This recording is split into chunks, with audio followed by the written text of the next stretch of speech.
Ready? Yeah, I'm just pulling up my document. Okay. Welcome to the Open Space and Ecology Committee meeting, November 20th, 2019. I guess we do roll call. So Mary, Barbara, me, and Carl are here. We're expecting Glenn and Megan, and Ross will be absent tonight. Oh, here's Glenn. Okay. I know Megan, was Megan going to miss last meeting or this meeting? Last meeting. Okay. Okay. So, do we have a move to adopt the agenda? I had a couple notes on September. Oh, the agenda, yes. Yes. Okay. All in favor? Aye. Okay. Oral communication. Let's see.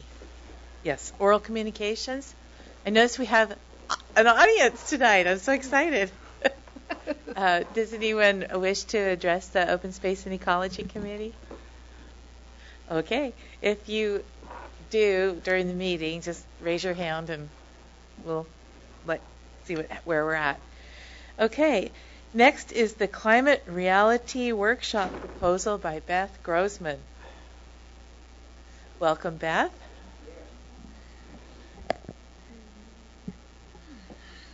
Hello, thank you for having me. In August, I participated in Al Gore's climate reality training in Minneapolis, and along with 1,200 other activists, and they're actually today in this 24 hours, there's thousands of climate reality leaders giving talks in their in various localities all around the world. So I'm delighted to be here, and this is working towards the future, and what I was trained to do is to give talks using Al Gore's slide deck and all of his resource that he has on the website, and to reach people and get people to understand the reality of the climate crisis that we're facing, because it's kind of an abstract idea, and there's a lot of people that think, well, I recycle, but it's bigger than that, as we know. So after going through the training, I went, well, that's one way to do it, to give these talks and give people a lot of information, and then there's another way to do it, is to really create a workshop and a dialogue, which is the kind of work that I do as an artist and an organizer and activist. And so what I wanted to propose here was to give a very brief version of Al Gore's presentation, somewhere around 10 minutes, and then get to work with the community, and hopefully we could try to really bring people to a meeting. It doesn't necessarily have to be this meeting, but a kind of workshop where the Open Space Committee would be able to present what we already have on the books for the city in terms of our plan for the climate crisis. I think we have a plan. Yes. Not bulletproof. No, I know. But this week I've been just sort of doing a little interview with people and asked people if they know about that we have a plan. Most people don't know we have a plan, and most people don't know what it is, including myself. So I think that that's an important thing, is you've put a lot of work and effort into creating this document, and I'm hoping that by creating a workshop and a dialogue that we could make it a living document, and that we might also be able to, there's a lot of expertise in this town. There's a lot of people that have been doing their own way of trying to prepare or educate themselves on it. And so in the workshop, what I'd really like to do is have you all have an opportunity to present what we have, and then break off into small groups depending on certain kinds of interest, because it's so broad, and find out who has information, resources, talents, whatever, and get them to start to think in little committees about how do we engage the Brisbane public with the plan that we have. And I think that some of engaging is also making people feel like it's theirs, and they can contribute to it, and that it's a living document and that kind of thing. So that's my proposal. in a nutshell. And I'm happy to answer any questions that you might have. So tell me how you vision this and how we could do this. Well, as you know, I'm really connected in Brisbane, and people come to my things. So, but I'd also really like to get a lot of help from everybody to bring in people to come. I don't see it as being in a formal meeting like this, nor would I want to take your time away from the important things that you're doing, but maybe it could be something that would be up at Mission Blue in the new year. Or we could even start in the community center, just one of the public spaces here. And like I said, I would give a short presentation and talk about what our plan is, and I'd like for the members of the open space committee to give a presentation about the plan that we have in place, and then break into areas of interest, like I outlined. How long is the Al Gore's regular presentation? Oh, well, it can be anywhere from 10 minutes to 3 hours. I listened to the 3-hour version, and I just need to say that I didn't sleep for 3 days. Okay, so we won't be doing that one. Yeah. It's pretty it's intense, and that the way that I work as an artist is that I realize that when you demoralize people and make them fearful and all that it doesn't really make people feel like they want to come to action. And so and that's my goal, is to get people involved. So I would gear the workshop to people realizing the resources that we have in town, the work that you've all done so far, and find a way to build community and see that as our power. I love it. I'm there. Yeah, I do too. I think it's a really good idea because I think people really don't know what we're facing, and they also don't know, the work. They don't really know the work that's been being done so far, but how much more we could do if we had more community involvement and participation. So what do you consider to be the next steps?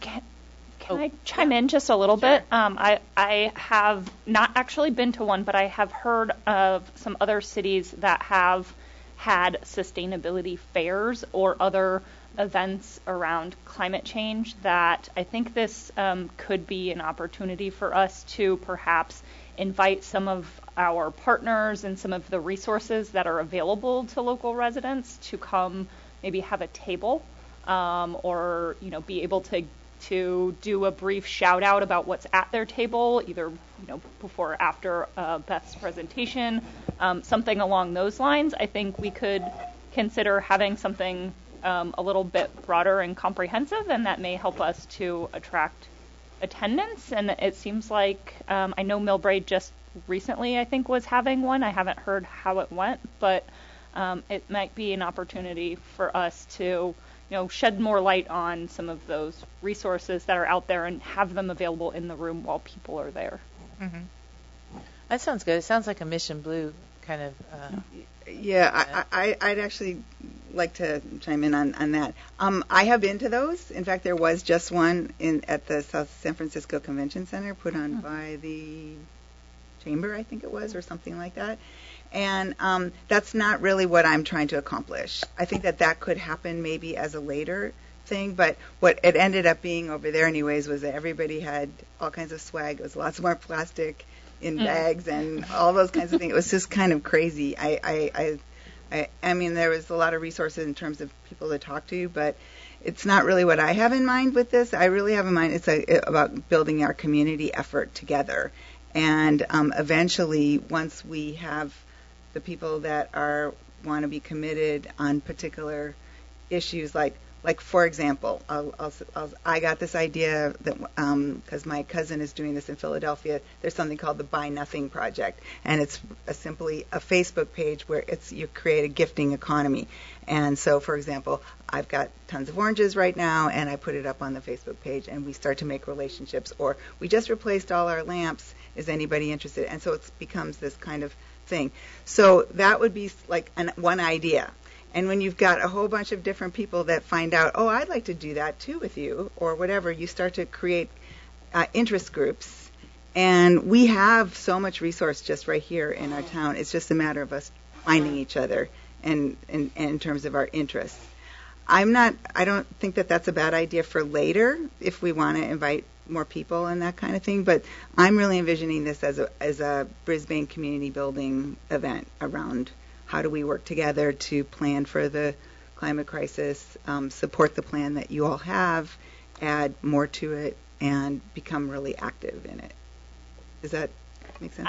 I was not suggesting that we would not do what you had said. I was just suggesting adding to that. I think this is up to the committee, so I would, turn it to them to see what kind of event they would like to see. I think you're not suggesting overwhelming the concept, but just that there are more resources there that people, when you've got people gathered, they can, hey, are you signed up for PCE? Here's what happens if you opt up. Like it's a little, not intrusive table in the background that you go to before or after instead of drop down in the middle of what we're trying to do. And the kind of folks that I'm envisioning inviting would not have a bunch of plastic tchotchkes to hand out. It was unbelievable. Maybe some reusable utensils, but...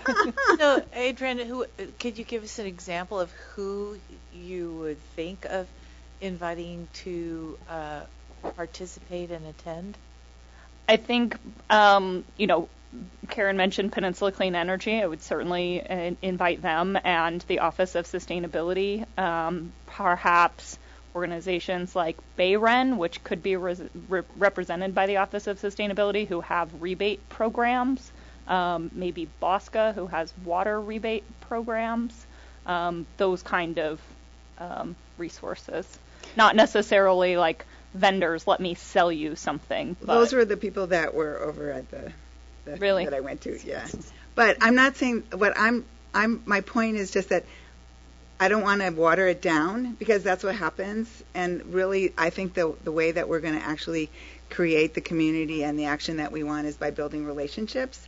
And that eventually, once we have that, because I'm thinking of like a 2-hour event, and I barely think that I'll fit all that I want to do in that. So I feel like if we invite these vendors or people that represent these organizations, that they'll feel like either that I'll feel like I have to make room for them, and they will feel like they didn't get to be showcased in the way that they were hoping. It's just a different kind of event that I'm proposing.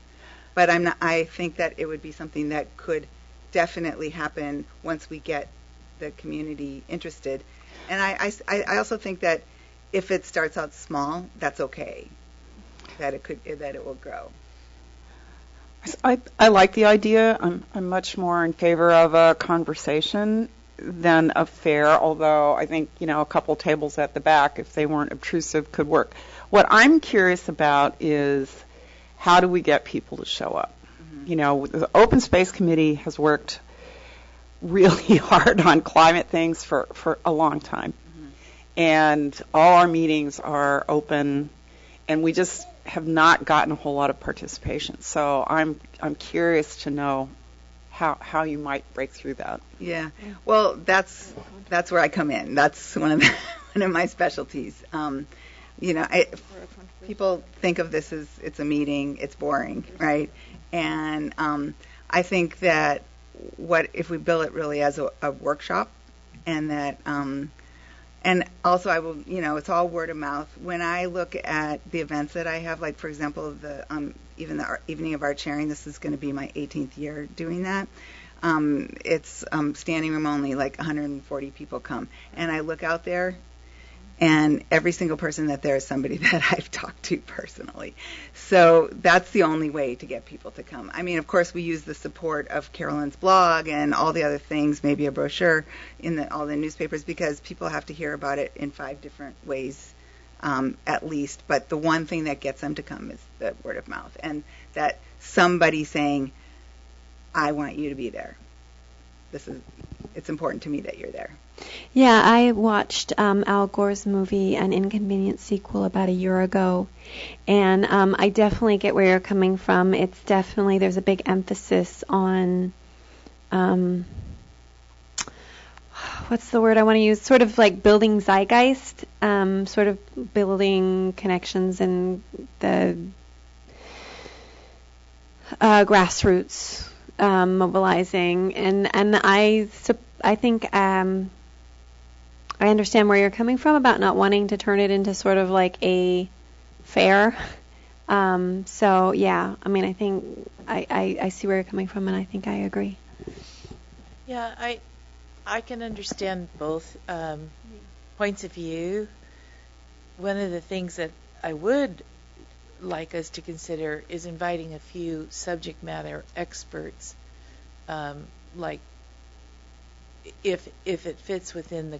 I don't know what your structure is going to be for the workshop, but the person who came to mind was Teresa from South San Francisco Scavengers, because her knowledge base of what we can and cannot do, or the possibilities.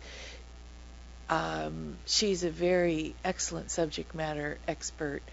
I wouldn't expect her to get up and talk. I wouldn't expect her to have, a table or whatever, but it would be good to have some true subject matter experts there to help answer or help inspire some of the workshop conversations, because you can't be everywhere at once. So, I think that's a great way to include some of the experts like that would be to, I would like them to come as participants. And yes. So, because I also think that they will learn a lot they all have this question too. Why can't we get people mobilized? They are all struggling with this on a daily basis.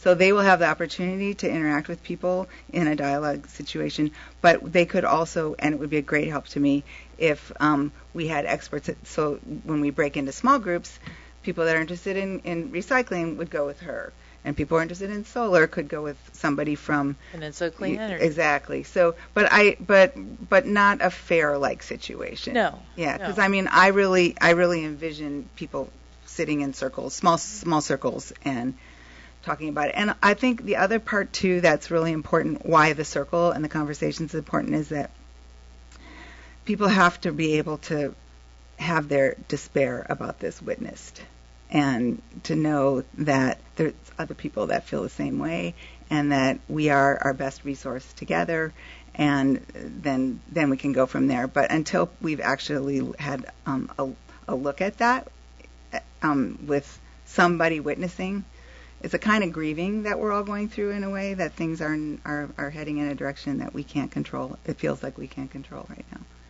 Carl, Mary? I mean, I think it's a great idea. It's a stake in the ground to get something going. How do you envision keeping it going? These little workshops. I mean, it's not going to be a one-time event, right? It's you want it. This is ongoing. As you were talking about it, I was thinking maybe it even warrants a subcommittee on the OSEC, so it does keep. So we can keep marching on and keeping it in place, right? It's not just a one-time thing; it's a forever thing, right? Yes, it is. Yeah. Thank you. And Carl? There is a framework that. Oh, I'm sorry, Paul. Did I cut you off? No, Carl's next. Yeah. Sorry. I was going to just add, I think, Beth, I understand your passion. I think the part I'm struggling with is, I think there's a part of it is awareness, which I think, certainly could expand with respect to the topic of, I guess now it's climate adaptation, since it's going to change. But the thing I think is maybe a little bit convoluted is with respect to the commitment to action aspect for the community. I think it's people don't know what we should do, with respect to what's the most bang for your buck in terms of, should we not take airplanes anymore, or whatever it is, right? Or should we focus on an energy revolution?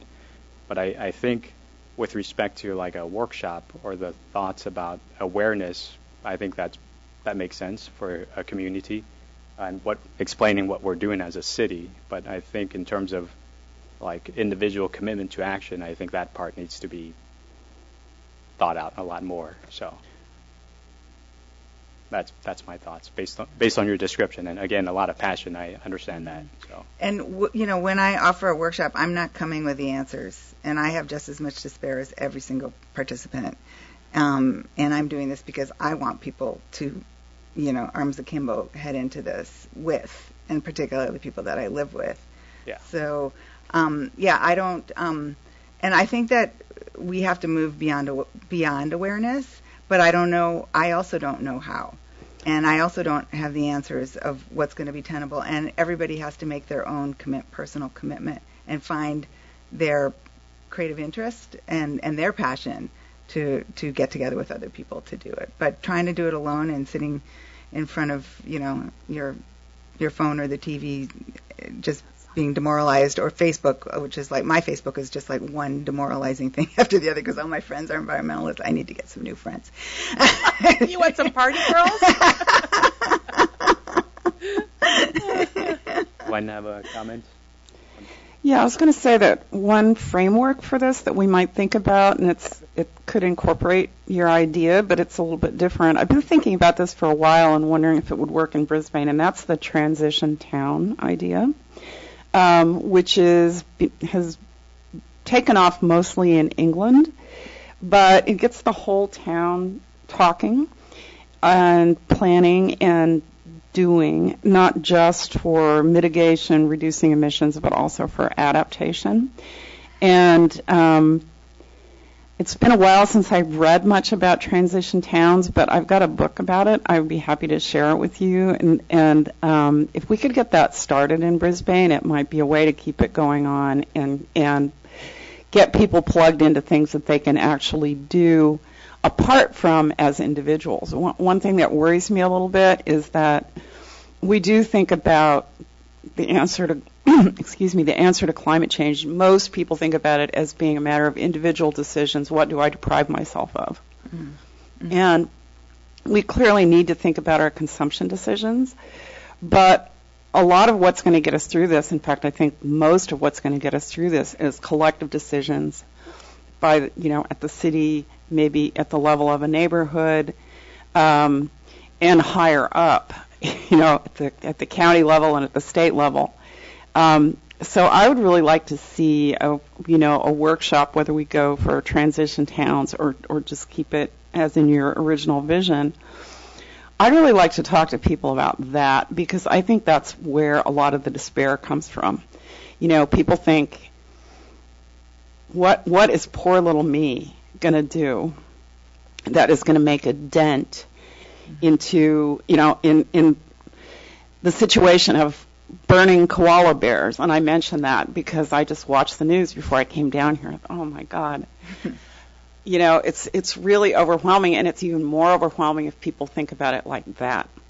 So back to the whole idea of going to tables where you can find out what you can do to your house. I don't really want it to turn into that. I would like it to focus at least partly on collective actions and policy making. I think that's really important because otherwise people really do get caught up in that individual thing. Right. One other point about awareness and also the ongoing part of it is I think that one of the first things I had envisioned was that we would also kind of take stock of where are we in Brisbane? Like how have we noticed things have just changed here in our lifetime? And I did a project in Germany called the Bureau of Atmospheric Anecdata, where we set up a kind of faux weather station in the little plazas, and basically we interviewed people of like, what are your memories of winter? And it was summertime, and they have real winter there, but they hadn't had it for a while. And we had a combination of people that were you're those climate people, you and all the politicians are corrupt, and then we just listen for a while, and then eventually they go, oh, and last year we didn't get to go skiing because there was no snow, and and all the people didn't have jobs. And so when people start to see, because when we're in it we can't really tell, but there are changes in Brisbane, and so I think that I would see this really as an ongoing thing to lay the groundwork of let people really think about how has it changed here, What is the city doing so far? What is the document we have? Let's get to know it. What's in it? And then who's interested in what on an ongoing basis. And also the other thing too is that everybody can do what they can do. It doesn't mean that it's not important, because it all adds up. I think the person who's doing most of the work gets to make the decisions. Oh. Well, actually, thank you for bringing that up. I would also like this to, I'd like to develop it with all of your assistants too, and also in terms of, I have a lot of experience of leading workshops and making them in some way framed as art and creativity and fun. So I can bring that part, but I also welcome your experience that you all had to help me kind of start to design this and plan it, and then most importantly get the word out. And it really is a word of mouth thing. So when do you want to do it? I don't know. Early spring maybe. Does that? I think early spring. Do you think that we have enough time to do it?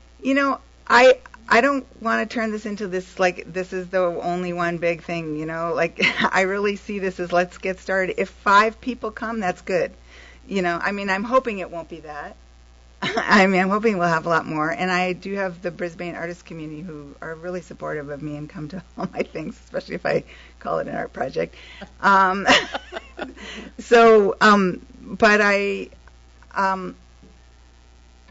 honestly, I've led so many workshops all over that if I had to do it tomorrow night, I could do it. And we would start, because the work that I do is really about creating a situation for people to listen to each other and be heard.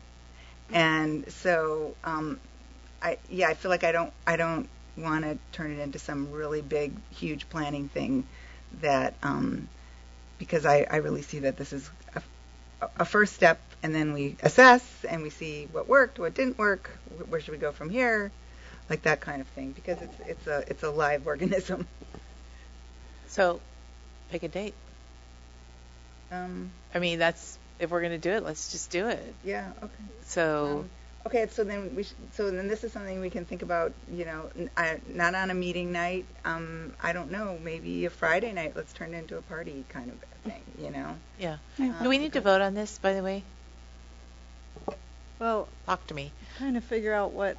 I'm not sure what we're voting for. Is OSEC going to sponsor? Are you? Should. I was suggesting to Adrian. I think the concept is there with respect to a workshop, but I feel like still, again, I'm kind of a detailed person. I am still struggling with what we're trying to do outside of awareness. If we're going to do awareness, I guess we can host a workshop to enhance awareness and promote a conversation. I think that's okay, but I guess I need to understand the purpose. So let me see if I get it, because I have been to one of Beth's workshops before.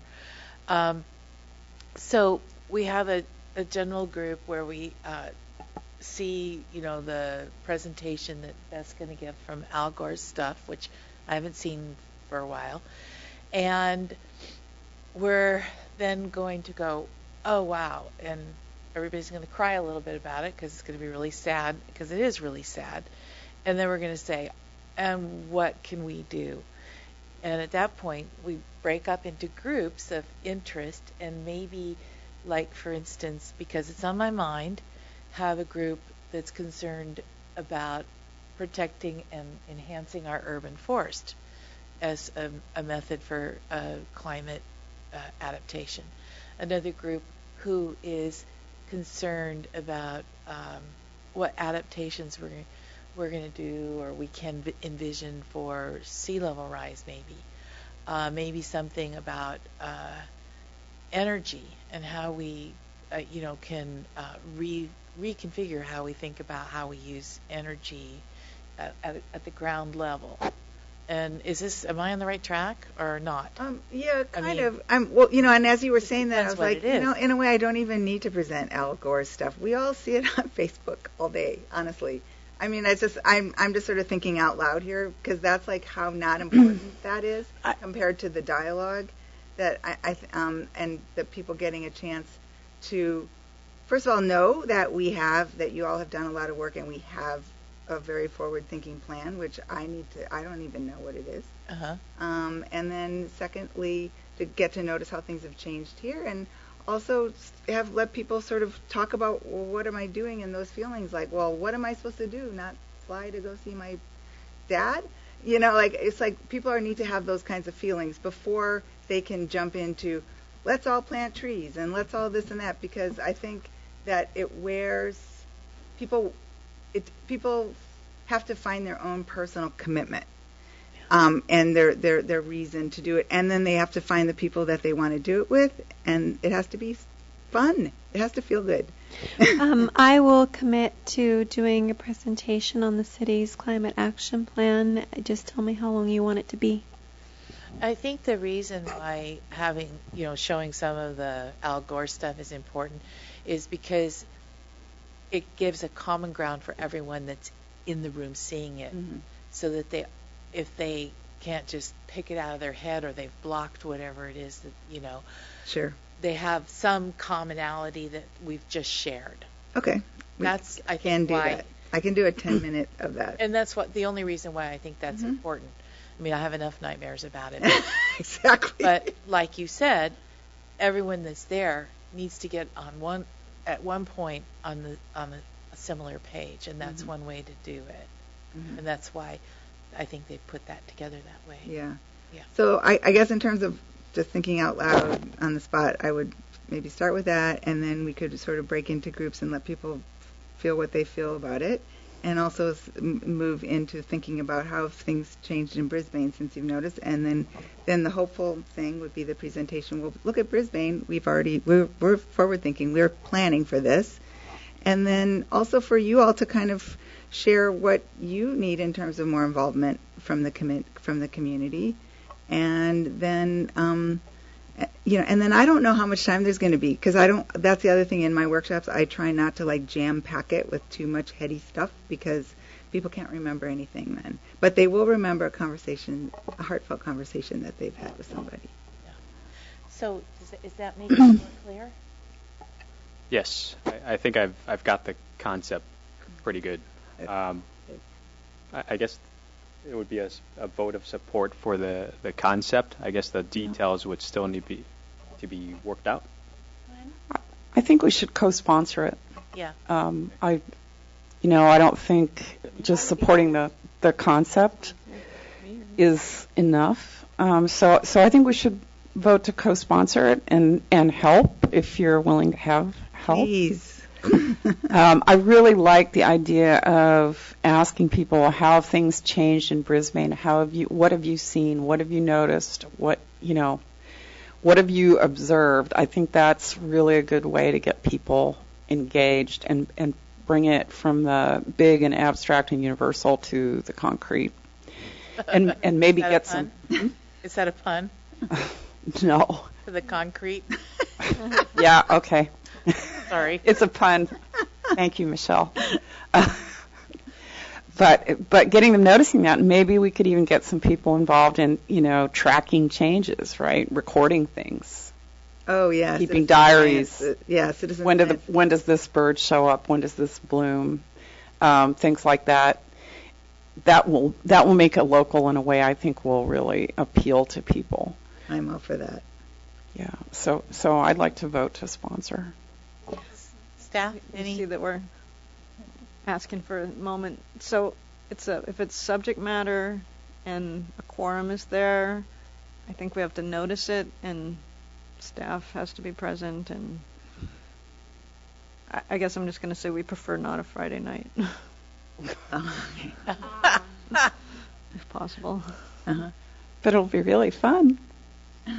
Well, it's just all the other. I know it's Friday night's hard for staff, and I appreciate that our staff, especially the staff that works with open space and ecology, makes Saturdays available for certain things and makes, time, uses their personal time to come and participate. But Friday nights are awesome for this kind of thing because people are used to doing Friday nights at 5. And it's also, there's meetings every other night of the week in this building. And so it's, and to make it more of a... And you are doing it here? That's the idea? Well, at Mission Blue, I think it would be a better venue because there's more flexibility. It'd be just a little bit easier than opening up City Hall on a Friday night. Oh, it doesn't make sense to do it here because it's really hard. You'd have to move all the chairs around for people to talk to each other. There aren't any tables, Yeah. I think you have to set that up at Mission Blue, too. Yeah, or the Brisbane Community Center if we don't have access to the Mission Blue Center. So I think that so can we vote to go ahead and proceed? I mean, is that? I mean, it's. I guess if a majority of you don't come, it doesn't have to be a meeting or a noticed whatever. I don't know if you can have a noticed event. Well, it's no violate. First of all, I don't consider it to be a violation of the Brown Act because we do not make decisions that are of that nature. But we've followed the Brown Act as a courtesy and in support of the commissions, which do make those kind of voting decisions. Oh yeah. Okay. I mean, if you're making a decision to recommend a policy to council, that's a decision. Yeah, but you're subject to the Brown Act. Well, it's a gray area. I've read the law, but anyway, I don't think the city attorney would agree. But coming to a Friday event, there's been many events that we've all been at the same time. We were all a day in the park together. We did. How did it work when we did no deposit, no return several years ago? Yeah, we were all here for that. Wasn't that at a meeting? Huh? Oh no, I'm thinking. No, it wasn't. It was a Sunday afternoon. And it was here. I mean, and we packed the house. Yeah. So I think that might have been before you, Karen. I don't think that is. I think all of us. I don't think we have to notice it as a meeting or anything like that. It's more of a get together, but Yeah, I mean, okay. So my question is, though, the city-sponsored get-together that is on the subject matter for which you advise local policy. Well, we did know, this is the same situation as no deposit, no return. So I think I don't know exactly how that worked from an administrative notice / meeting perspective, but if you go back and you chase that down, I think you'll have your answers.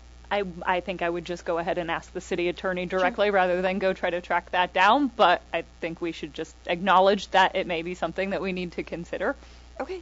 And we'll have to follow up on that. Okay. All right. So can we vote to move forward with this? Yeah, I mean, one thing I haven't heard discussed and would like to suggest or point out is that we do have an events subcommittee. So it seems like that may be the venue to perhaps talk about this. If you guys would like to discuss some other committee or some ad hoc group, but I think you ought to probably decide who is going to be the group because I think it would still be subject to not more than 3 committee members.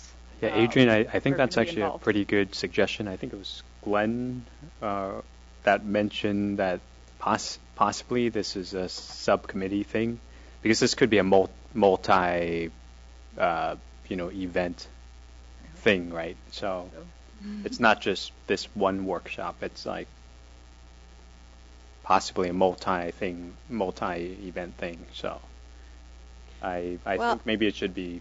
I've already volunteered to work on the city's something for Beth for the covering the city's climate action plan. So I'd like to be on the group, whatever you guys decide. Do we know who is on the events subcommittee right now? Jump ahead in the slides and double check. I can tell you who is on it. It's Carl, me, and Mary. Thank you. Okay. Okay. But that doesn't mean that we need to be the ones working on this event necessarily. So maybe we need a separate subcommittee. Is there a way that we can meet with Beth? Yeah. As the subcommittee? I don't think there's any problem with having another person that's not an OSEC member. I just think you have to keep it to 3 OSEC members at most. Okay. I move that we establish a separate subcommittee for this. Yeah. Second? Second. All in favor? Aye.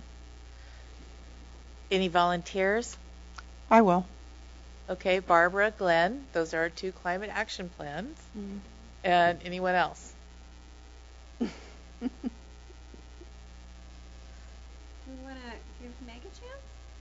Or Ross. I mean, would we maybe just want to use the existing CAP subcommittee that the 2 of you are already on? Sure. And then it would be Ross by default?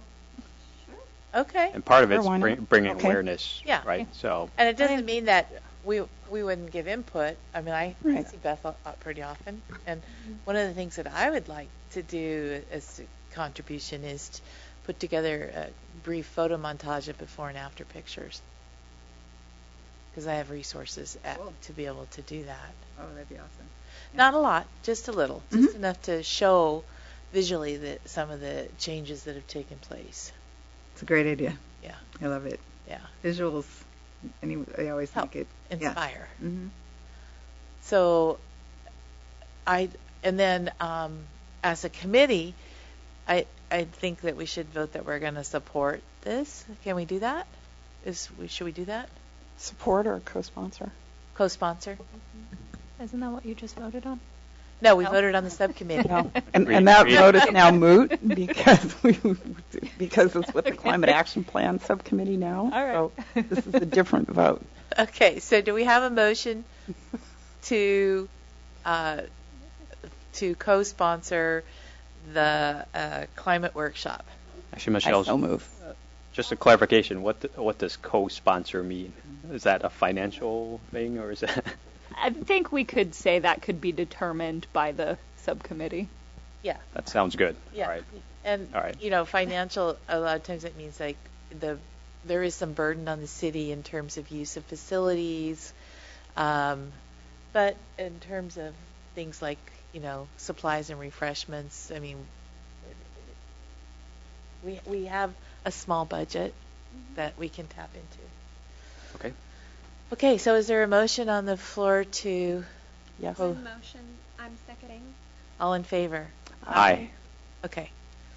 So, do you want to set your subcommittee meeting with Beth now, or do you want to do it by email? I'd rather get it done. What is your general availability, Beth? Yeah, I was going to say, I think I recall that you're traveling soon, Yeah, so I am. let us know. Yeah, I'll be gone for the next 6 weeks. So that's, but I can also be reached by email and FaceTime and that kind of thing. So, And so, if you're gone for 6 weeks, Yeah. a February earliest date for the event would probably yeah, be more I'm okay. thinking beginning of March. March is pretty busy. Oh, March is busy. Okay. Yeah. We're creeping up on Earth Day and stuff. Yeah, March and April are very... Do you have other things going on for Earth Day? Yeah, on the 18th we have a Habitat Restoration Day. Okay. That's a big day. And that's and then the following Saturday, Ecology, South San Francisco Scavengers has a big thing going on. Okay. February, maybe late February?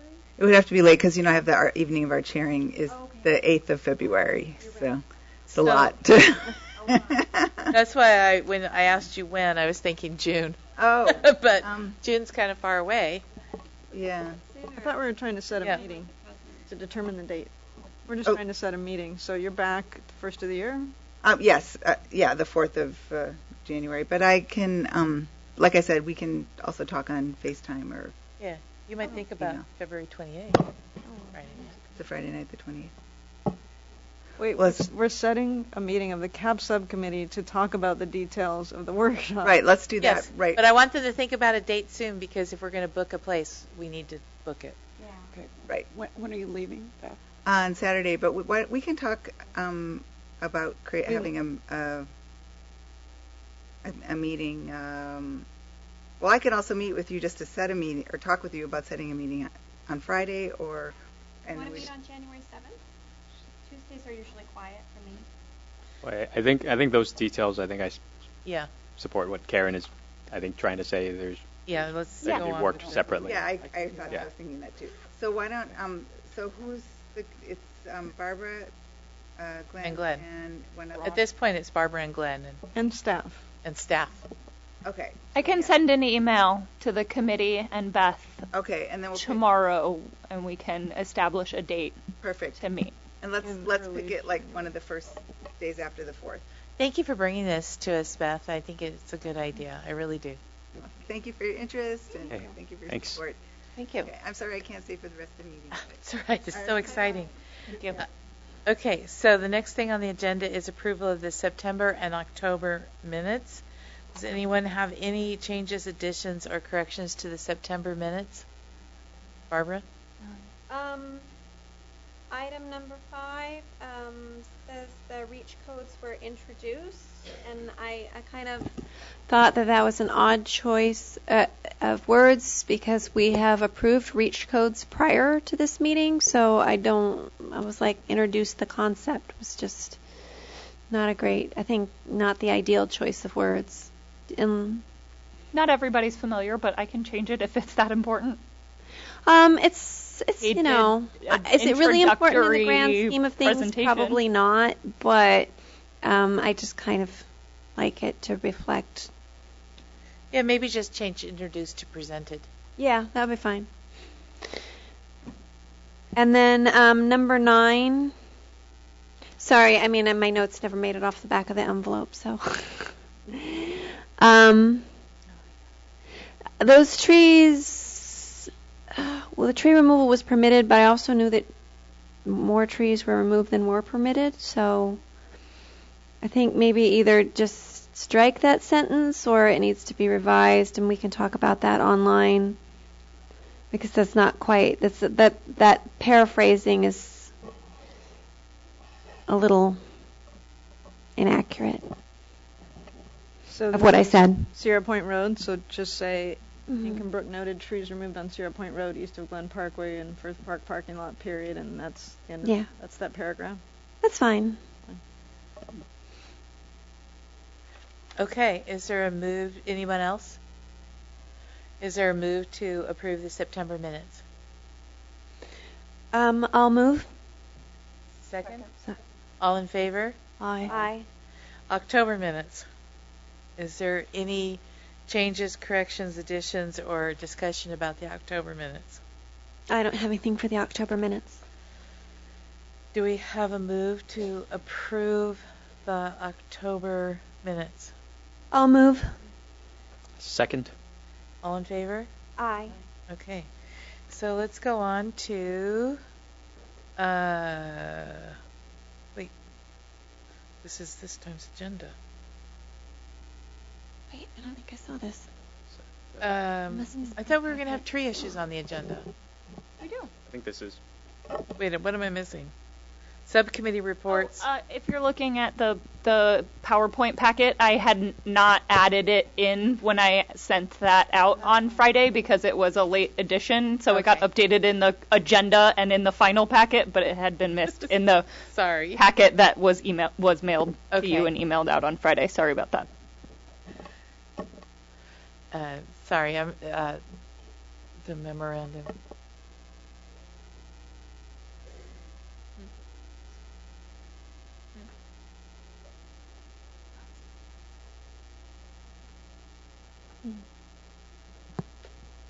Can you guys read that? Do you need us to read it? Sorry. Yeah, I'll read it. On November 14th, this is to Karen Kenzer from John Swickey. Subject is Planning Commission on Tree Ordinance Follow-Up. And on November 14th, 2019, the Planning Commission directed that the discussion of the city's tree ordinance be agendized for discussion at a future Planning Commission meeting. No date has been set for this discussion. Staff will be researching and providing information on several tree removals that were mentioned anecdotally at the November 14th meeting. As a matter of information, the city's tree ordinance is not under the Planning Commission's purview. Any advisory comments the Commission wishes to offer regarding the matter will be forwarded to the City Council. Copied Adrian Etherton, Sustainability Management Analyst, and Ken Johnson, Senior Planner. Is that the whole? Okay. Okay, because on the 14th I thought it was under the Planning Commission's purview, but no, this is the 20th and it says it's not, so that's fine. So the tree permits on private property are handled by planning staff. Yeah. And aren't reviewed by the Planning Commission in any official capacity. Oh, yes, okay. If they're part of a development, then they application. Got it. Yep. And not a separate tree permit, then they are reviewed by the Planning Commission to the extent they're reviewing that application, I believe. So you had asked to bring up trees, and I guess you'd gone to the Planning Commission, so we discussed with staff, and they said they will agendize it, and I said, can someone want to come to the meeting? And they said, well, we've got this. We'll send you a memo and tell you what our process is going to be about this. We were talking on our side about having an ad hoc committee for OSEC to work with staff and figure out if you have policy recommendations that you want to make. Yes, I would like to be part of that. That's what we're... Can I be part of that too? any amount that's not a quorum. Okay. Well, there's 1 and 2. So, well, we have it on our subcommittee update, which would be next. So what this memo says is, I'm not sure what the Planning Commission's process is going to be, but we can discuss what the issues are and what policy recommendations OSEC wishes to make. And also one of the things that we discussed in the parking lot after the Planning Commission that I thought was really a good idea was to sort of set up a tree fund, and things like the fines that were charged to the people who did the illegal tree removal could go into that tree fund to help other people who have heritage trees that need maintenance to be able to help them with that, so that we don't lose trees, even if they are on private property, that we have a funding mechanism to assist people with taking care of trees that we all treasure, even if they are on private property. And I think that's really an important thing that we could do to make it easier and less burdensome for people who are gifted with these fantastic trees. And had that been in place, we might have been able to save the Plumas Street tree instead of spending, however much they spent, or whoever spent to have the tree removed. Yeah, that's an interesting concept for sure. I mean, I think primarily the funds are meant to replant trees somewhere else. If a tree can't be, there are fines, and then if someone can't plant a tree on their property for some reason, they have to pay the in lieu fee into a fund. It might be difficult to decide how to spend that, but that would be an exact thing that OSEC would do a policy recommendation regarding. I mean, one thing that comes to mind instantly is ivy removal on heritage oak trees up in the canyons that are on private property, and funding that. I think would be a really worthwhile thing to do, that we could do to help, especially the elderly homeowners who don't have the resources to be able to take care of those trees. We can help. Yeah, and it just seems like it'd be hard to decide who qualified and who didn't, Yeah. It doesn't seem that hard to me. Well, but so let's set up a committee. Yeah. Okay. It's like, if they need help, let's help. You'd have to have some kind of application process, but it doesn't, it would have to be a heritage tree, so that's going to eliminate a lot of, applicants already. So, yeah, I like the idea too. Yeah, I thought it was brilliant. It wasn't my idea. It was someone else's idea, but I'm going to take it and run with it. Okay. So will you let us know when that it will be?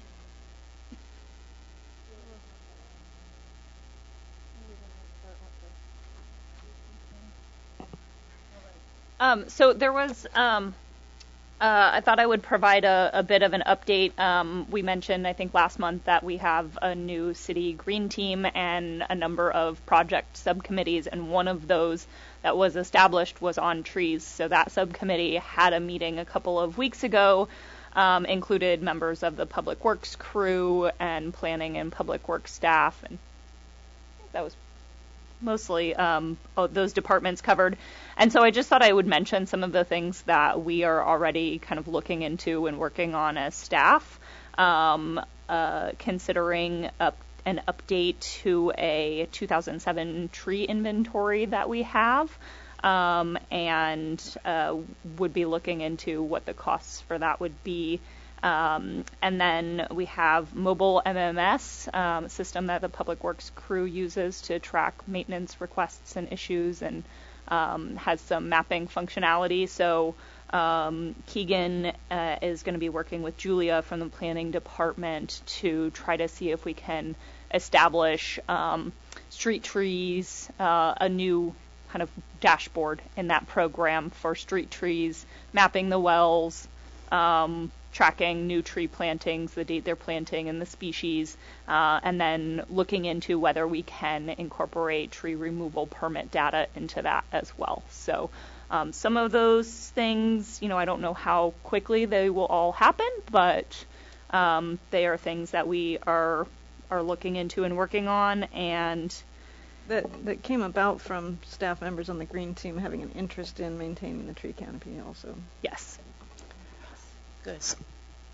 So on that, may I ask if the procedure for reporting trees that need to be removed has changed? Does that go through a go request, or is that just a letter to you guys? This is notification of an owner that the tree needs to come down. Street tree.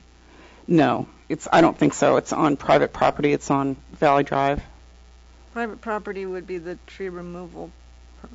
So, but then OSEC had a process with Monterey Pines.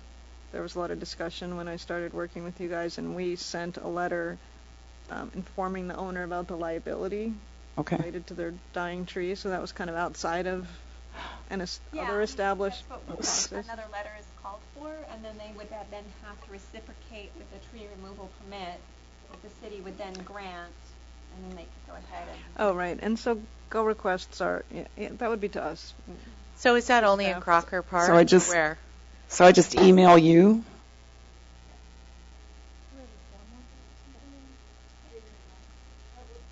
Adrian and I, or did you send those? What? I just emailed the staff. We'll figure it out. But Bob might have helped with Okay.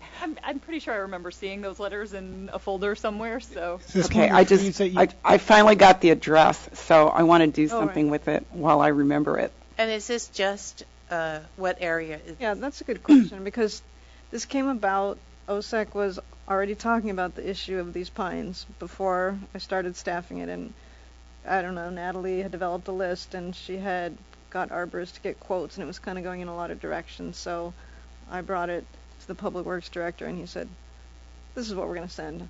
Not quotes that aren't work that we're going to do and someone else is going to do, but this tree is a liability. It's got this disease spreads.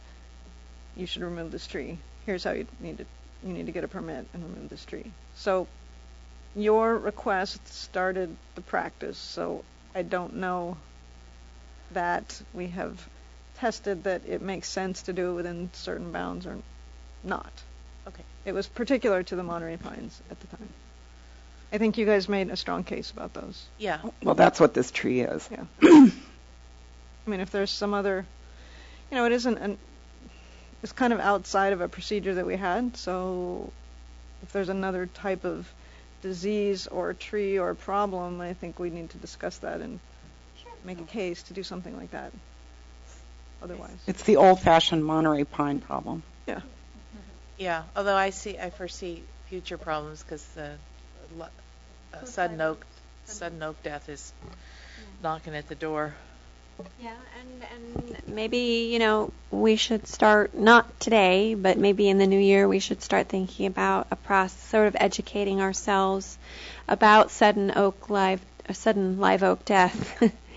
And what we can do to raise awareness and sort of be on guard and understand disease progression and stuff. And maybe we'll have a side project next year about that.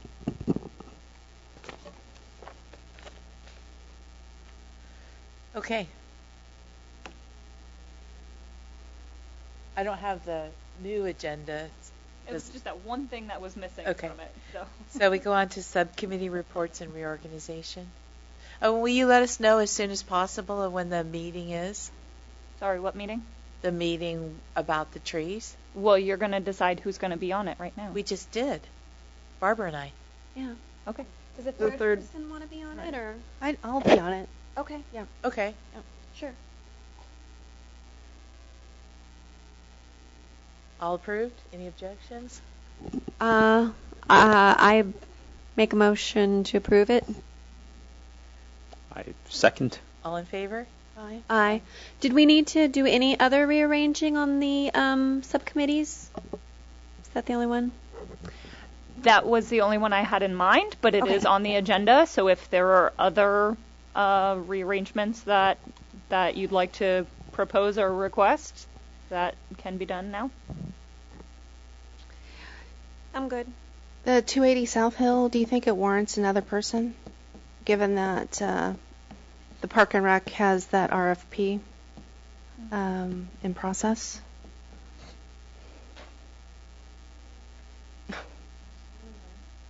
Stealing my staff update thunder. I know. Okay. But while we're on the committees, I think it needs another person. I agree with Let me Patty. let me look at what they said. Oh yeah, Park and Recreation Commission has a Recreation Trail Subcommittee. They outlined a request for proposal process and identified their priorities. It's now drafted, and I just received it, so I can forward it to the subcommittee. The full commission reviewed the draft last week. The next steps were to fine-tune, get the city attorney's approval, take it to council for consent to go out to bid.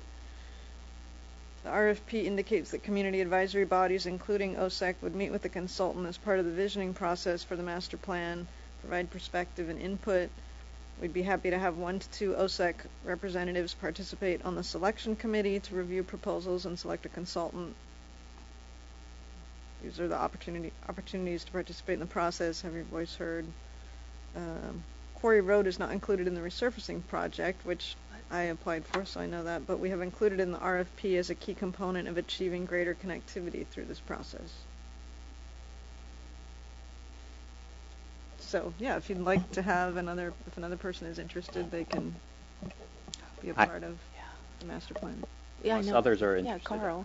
I would be interested in helping out with that. Have at it, Carl. Yeah. Great. Sounds like Thank you. I guess sounds like it's a bigger thing. Yeah. How come it's only been one person? Because it's been mostly a Park and Rec thing. No, I think it's because we hadn't decided where the Yeah. funds were going. Oh, okay. Right. Okay. And now that there's a decision where Yeah. those So we funds- allocated some of the funds from Okay. South Hill All right. to get some real plans pulled together for this vision of a linear park, which Park and Rec is overseeing, but OSEC is part of it. Sure. And so when I met with, I forgot his name, Kevin, who is on Park and Rec,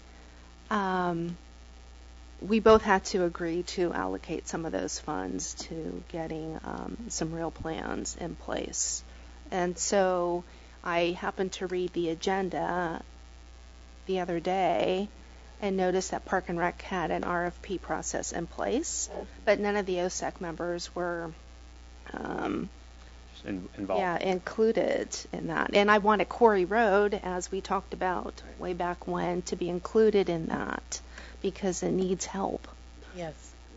It does. It does. Yeah, it needs more than Crocker Trail, I think. So anyway, Yeah. I think it warrants another person, another set I of eyes ran and opinions. my running on Quarry Road for most of my life. Right. So yeah. Yeah. Before it was, Yeah. it's actually quite improved over the Yeah. last 30-something years. So That's true. There's no trucks on it. Right. I mean, not part of it. a little less dusty, but Yeah. it's still a little dusty. Yeah. Okay. Great. So on this, well, I guess this would still be under subcommittees, or are we? Yeah, we just talked about those two, so we've got all the others. Well, I would like us to schedule the open space meeting as soon as possible. We have not met on that yet, and we keep putting it off, and now it's critical. So, when can we? What's your availability? Days, evenings? Evenings. Evenings, I work yeah. full time. Yeah. I'll be gone for a week in December.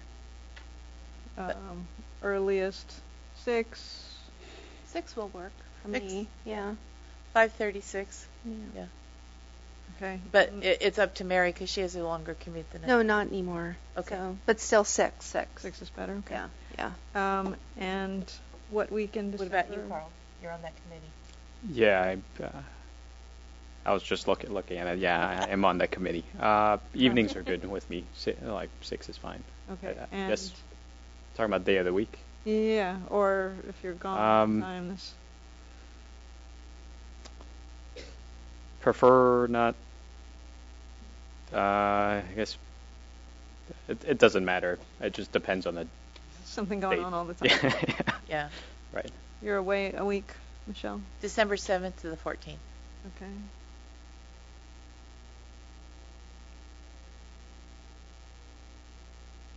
Okay.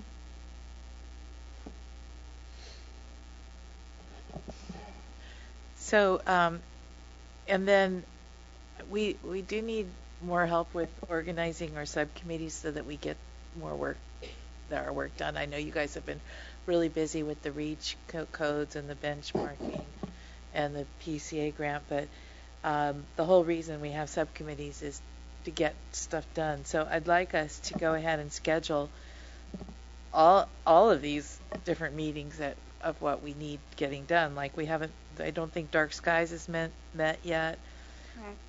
Right. Events, we have our events coming up, but those are pretty okay, except for this new one, but that'll be handled by the Climate Action Plan. Education and outreach, I don't know where that's at. So I think we need to really, some of these aren't relevant right this minute, but. So if I can, I'd like to propose that OSEC considers organizing themselves a bit more like the Complete Streets Safety Committee. They really do a lot of committee member organizing. So I believe they have a lead for each subcommittee that really kind of takes ownership of scheduling and making sure they keep the work moving.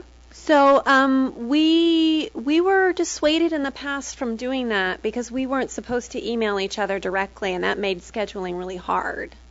So if you want us to change, okay, but you need to say that explicitly. And I don't think I'm saying that you should email the entire committee, just the subcommittee. And yeah, you probably were dissuaded from. We were definitely through dissuaded staff because staff wanted to be involved in every subcommittee meeting. Yeah. So we've been waiting on you. Well, I don't know that there's a specific. And you've been waiting on us. Right. No, but which committee is not education and outreach? Have you been waiting for staff to? Not really. I think, in particular with the Dark Skies, when that committee was established in the last couple of months, we said we didn't really have the bandwidth to take on another committee, and that should be a self-organized committee. So that you were going to do initial research, and then we were going to bring something to staff. So Dark Skies people, let's put something on the calendar so that we have a deadline and we know what we're working towards. I think it's There, I'm taking initiative. It's you. Me and you right now. And so. Ross isn't here, so.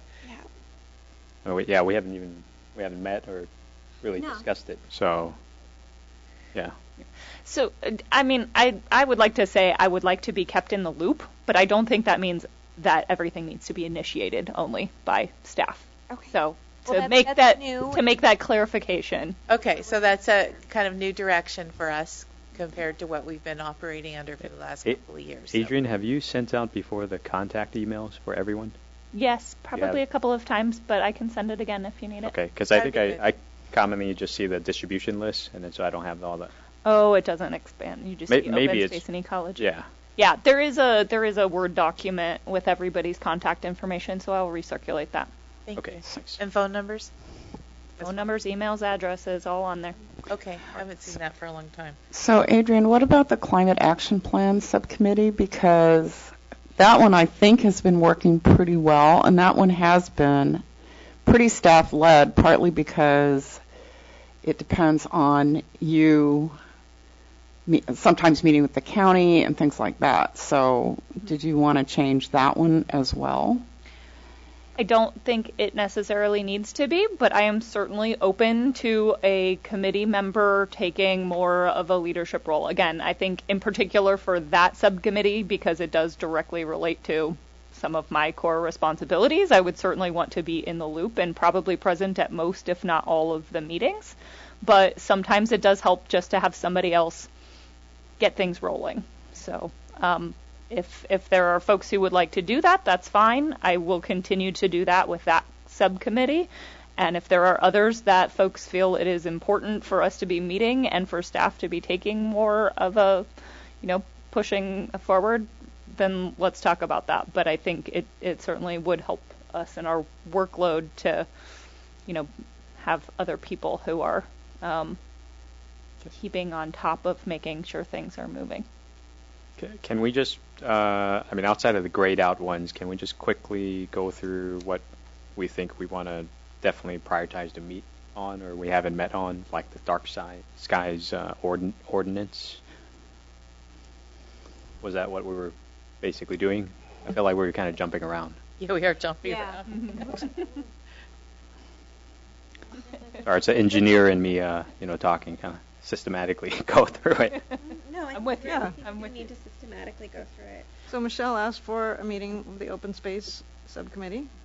Mm-hmm. And the Climate Action Plan, I understood we're meeting in early January when Beth can be there. Wait.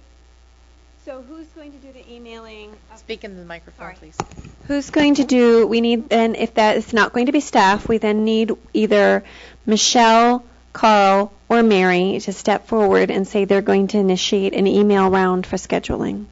I would like to know who's that going to be before we go forward. Space? Yes, for open space. Well, I'm not sure what exactly the topic is. So if I'm setting a meeting, am I supposed to be prepared with something?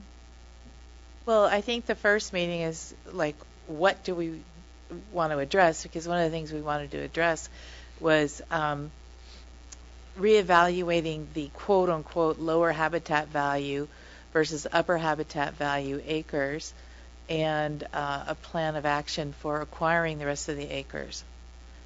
And we never did finalize and resolve the issues that Michael Roche worked on. So I feel like we haven't really put a period to that either. The declaration of restrictions for the city-owned? Yes. Yeah, that's in his hands to file. I can just keep pinging him. Mm-hmm. But I don't know if there's anything else. I asked him, and he said there's nothing else that I need to do or you guys need to do. Well, we need to make sure they get filed. Well, right, but Well, I guess maybe our subcommittees need chairs. Yeah, That's different than we've done it in the past, but that's what I'm kind of we were calling them hearing. leads. In Complete Streets, we call them leads. Leads, fine. It's not confusing And so- with the chair of the We can overall. keep the same terminology if we want. Yeah. To be And so consistent. on the open space, we also talked about updating the open space plan. Yeah. And I'd really like to move forward with that. Yeah, I think council asked for that, didn't they? Yes. So, yeah. There's a lot for them to do. I don't know. Did Just they? need a lead and a schedule.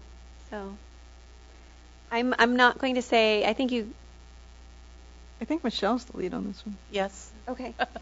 Sure. I am. Let's officially designate Michelle Salmon as lead of the open space subcommittee. Does it make sense for us to calendar all of this? Yes. I mean, maybe not in the meeting, but I think we need to have at least choose a responsible party for each subcommittee so that we don't just leave this meeting and fall back into limbo. So I don't know that we need to, like I said, I don't know that we need to schedule it in meeting in front of the public, but I do think we need a lead for each group. Yeah. We've let Complete Streets email a subcommittee or a task force, sometimes they like to call themselves, and staff. Yeah. And that's Okay. not a quorum, as long as Okay. you're not emailing a quorum. That's fine. Okay. Michelle I'm can willing to initiate roll an with email it. with It's just, it's the other different two and members and we staff. kind of caught out. I do think on the open space, when we have our initial meeting, I do think it's good if you're there, Karen. I was wondering if I should try to bring anyone else. I think the purchase of properties is kind of in Stuart Schillinger's. Bring them along. I'll Do ask. it! I Be nice will. to see Stuart. He used to oversee this. Yep. And then climate action, you know what you're doing, what your next meeting is? No. I already committed when we had Beth here to sending an email by the end of the week to schedule a subcommittee meeting with her in early January. So I will take that on, and assuming there's nothing we need to address before early January, we should be good to go. Okay. So Adrian, you're the lead for this? I'm still happy to have the group discuss who would like to be the lead for that. I know that we have one member from that group not here, so if that would Adrian's the lead for now until our next meeting. Then we'll decide. Okay. And on events, I think that we're okay on events right now. But we should have our next major event is the April 18th date, correct? Oh, so December Well, except for 14th. December 14th, which is already in progress, but I won't be here, which I've told you guys I won't be here. Right. And then in the past, we've met before April to kind of suss out the year. So, Yeah. So, Bob, what's your availability for that? And when do you guys want to meet on that? Because we need to determine our location for the April 18th, and then for the other. Maybe we can also just discuss that offline as a subgroup and Yeah, we pick a Yeah, lead, I guess. let's choose a lead Yeah. for the event subcommittee. I'll can be be the lead. I'll be seeing Ariel in December, so I'll take the lead for setting the next meeting to discuss Habitat Days. Okay. Okay. I'll But throw I that think out I think to the, staff was looking for just a lead assigned person. Is that what you guys were looking for? Staff can be a lead too. We just need Bob, if you're, Yeah. I'll wanna be the be the lead? Habitat Day lead. Okay, great. that's fine. That's good. Bob is the lead for the events subcommittee until such time as we change our minds. All right. Okay, education and outreach. I'll do that. Okay, Mary. Mary's the lead. That's been going along okay, though, correct? Well, we got the library shelf remodeled. We need to but do- now I have to work on getting space in the new library, which I think I'm going to have a hard time doing. Oh my goodness. So, but I'll work it. It's bigger. There should be more room. Yeah. Okay, yeah. Okay. Okay. And then, Can I just mention on the education and outreach, I have had a subsequent meeting with, oh my gosh, I'm going to blank on her name right now, Tamika from the library about, they are very interested in hosting sustainability events in the new library once it opens. So we've had a couple of conversations about that, and we don't, as far as I know, have a firm date of when the library will be opening, but just kind of to put that out there, and Tamika and I have talked a couple of times. So Doesn't matter. Yeah, that was my contact. Okay. Invasive species ordinance is grayed out. Shall we just let that one go by for the moment? yeah, Why is it grayed out? why is it grayed out? We're not doing anything. because we haven't been doing anything on it. But that's because you guys have been really busy. I think we put that on hold when we applied for the PCA grant. Okay, yeah, that makes sense. so let's darken it back up again. Because we didn't get that right, so. Again, take all our staff update thunder, but Bob has drafted, and we are going to ask council to support joining the weed management agency for the county. And as I'm thinking about it, as I'm saying it, I don't know, well, we should have asked for an OSEC support. We could just say OSEC supports such an endeavor. But we already did that a while ago, didn't we? Yeah. Oh, you did? Okay. Yeah. Okay. Like a year ago? Not that long. Come on. It was last March. This March. No, a year ago. I mean, March 2019. Oh. Just shy of a year then. Wasn't it? When Bob, when did you start going to the weed management meetings? The agenda part is written up, and we did mention that you guys voted unanimously, so that's coming to council this month. Okay. Yeah, December. December. last That's December. next month. No. Within the next Oh. 30 or 45 days. Okay, got it. Mm-hmm. Okay. And we're also suggesting that we join Cal IPSI as a supporting member. Good. But we're also now dipping into my staff updates. Next time we should have staff updates before committee and subcommittee. Yeah, I think this is a reorganization. I think we can do that. Okay, Yeah, let's cool. just switch it. Just Okay. switch it up. Good. Festival tree replacement. You're going to discuss that under staff, or Dark skies. We need a lead on dark Oh. skies. Oh, we didn't need a lead on the We invasive do. species one? Oh, invasive species. Do we? Yeah, I mean, I guess we're going to move forward with that. But do we need a lead? Oh, I don't know. I don't have any. I'm doing the weed management area, and I won't have time to. Okay, so let's discuss that in Around that. January. Okay. We'll put it Fine. past December to January. Okay, but could you put it back to being dark again, just so it doesn't fall off? Yeah, because I think come December we want to start thinking about January. So Okay. next meeting. Yeah. And dark skies. Who wants to be the lead on dark skies? I would be happy to be the lead on that if nobody objects. Okay, and then the festival tree replacement. That's moving along, and we'll get that in our staff update. Okay. Littman Science. Do we have a lead on the tree ordinance? No, we the should tree go ahead committee. and Yeah, Yeah. the tree committee. Sorry. Yeah. So I'd be happy to do that one too, if Michelle doesn't object. I don't object. Okay. I might arm wrestle you over a few issues, but no, I don't object. Mm. We're pretty much on the same page. Okay. We got to work our biceps. Yeah, really. Let's see. So, Littman Science Fair, that's coming around again, isn't it? Oh my goodness, yeah. Yeah. I'll do that. Sure. Okay. Mary's lead on that. Great, Mary. PCA grant application, who knows when that's ever going to come up again. Right, we left that. Well, if it's with the One Bay Area government, it's a 4-year cycle. So, do we just? Could leave you it there? please also ungray the Littman Science Fair judging, because that's coming right up. It's time to start emailing the school. Okay, and then we already talked about 280 South Hill funds, and I assume Mary's going to be the lead on that since she's been working on that, and now Carl's going to join her. Okay. So I figure if we've all got about roughly 2 each, that'll. And then signboard replacement, I assume that's in progress? It was approved. I read the minutes for, council Yeah. budget. Yeah. Great. Signboard replacement, I think we could probably take that off. I do have a staff update. Do you want it now? no? No. No, We'll just don't take it wanna- off. We'll let you do it in your good time. And liaison for benchmarking ordinance, that comes in staff update? Okay. And then beautification with Council Parks and Rec.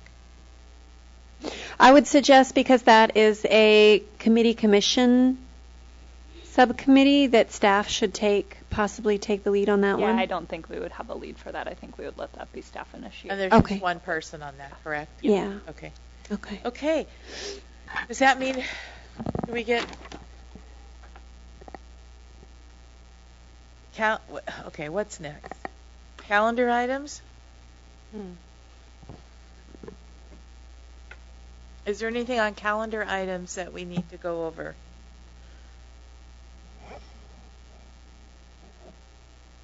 Are we having a planting day in February? Did you update the calendar? Oh, well. Well, it's still a 2019 calendar, so. Oh. It's not in the title, is it? I will fix that. Okay. Yeah, that's 2019, so I will need to update the calendar for next year. So we'll have a new calendar in December, right? Awesome. Presumably. Okay. And maybe we can make this a rolling calendar going forward. Whatever. Hard. I still don't. I'll try. I still can't get over calling it a BEP. Calling what? The building energy, whatever. Building energy program. It needs an acronym. I'm sorry.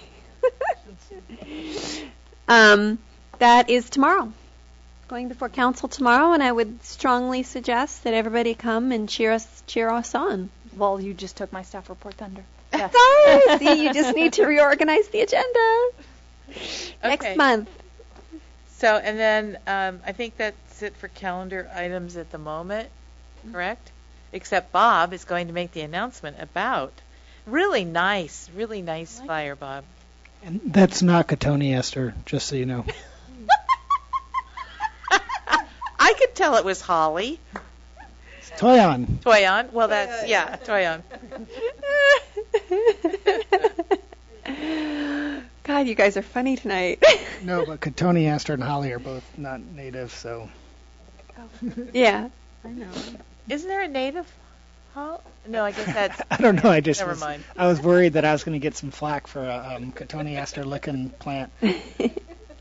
All right, that's December 14th, rain or shine. Michelle can't make it. The rest of you guys can get muddy if we get some rain. Mm-hmm. All Okay. right. We'll be on social media and everything. We're meeting at Quarry Hill off of South Hill Drive, just down there at the base of... Wait, Quarry Road Yeah. off of South Hill Drive. Yeah. That's just behind Lippman. Behind Lippman, right? Right, not the Quarry Road Trail down by the post office, so Not there. not there. The Okay. Quarry... That's Go to South Hill behind Drive, drive the- up, Yeah, okay. or jog up Quarry Road if that's your style. You'll see us. Yep. We'll have a big banner. Okay. I'm sorry I'm going to miss it. I don't see why you're aching for a new picture. This one's great. And everybody's in it. Not Carl. Carl's not Oh, in it. Carl! Oh my God, Carl! Wait, who's... I might just have to take Oh, yeah, can't you just take Carl's Carl and picture by Photoshop himself it and like everybody else? Yeah, just Photoshop Carl photoshopped in. in. Wait, but then I realized there's only 6. It's been a long day. Stand right about there, Yeah. And she'll Photoshop it. I'm okay with whatever. Stick around for a minute afterwards. We'll position you. Okay. Are we at staff updates yet or chair and committee matters? Oh, that was Cherry. Okay, I have a chair and committee matter. I do too.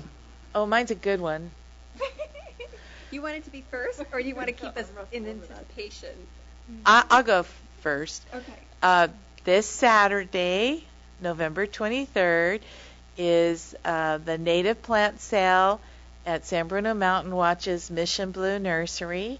It's from 9 to 2. It's a great time to buy natives and plant them because then the rain will help them grow if we ever get any rain. So please come to the plant sale. Perfect timing. It is supposed to rain on Wednesday. Excellent. Tuesday. Next week, anyway. Yeah. And on Black Friday. Okay, Glenn? Tuesday, Wednesday, Thursday. So I have an item. I'm not sure what, if anything, we can do about it, but I do have an idea. A few weeks ago, Adrian and I went out and mapped pampas grass, jubata grass, going all the way up and down Guadalupe Canyon Road, all the way down to the elementary school on the other side. And it's pretty bad. There are a lot of new plants that have, since we made that little trip sent up their plumes. And I'm sure we all know that once the plants are at that stage, they are very difficult to remove.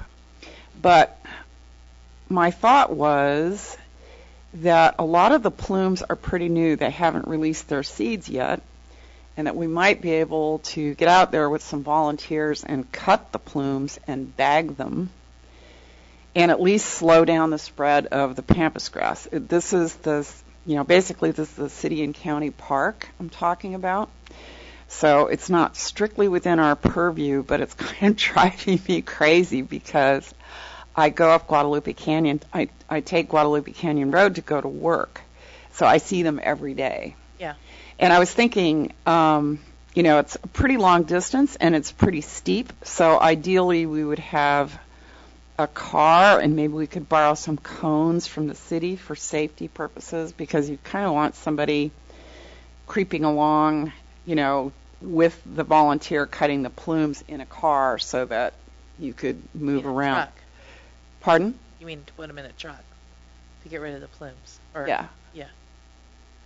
Yeah, bag them up. I mean, they should go. I think they're supposed to go in landfill, actually, not even in compost. So, but it's really tempting to try to get them while they're young. Yeah. And I know that Bob, we might get some money to remove pampas grass, but it's going to come too late. Yeah. So I was just wondering what we could do, whether the city would want to be involved in this. What? I don't know. That's state or county land. Do we need to get a permit? Right. Did you ask the county if they would did you try a service request or anything? Yeah, I've been talking to them. So I'll just jump right into that. So the county is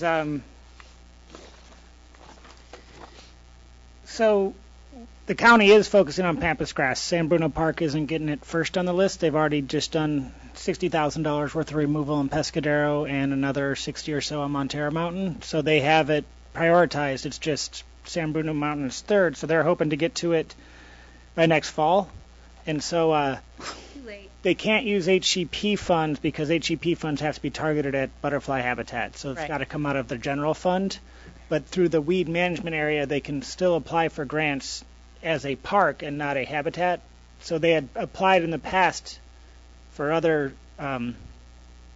Anyway, so I'm getting the kind of nuanced details of that's the weed management funds. But they also have the regular funds, which they're getting to. So we shared your map and the pictures, and the email I got from them said, "Hi, Bob. Much of the Jabata patches that are included in this email we are aware of, but some are new to us. Thank you for passing along this information. Please let your OSEC members know that we have these populations on our radar, and we will look to manage at least some, if not all, these populations by next fall." So, there's going to be plenty for them to do, because I'm not proposing that we go off the road and into the park and get the ones that are really hard to get.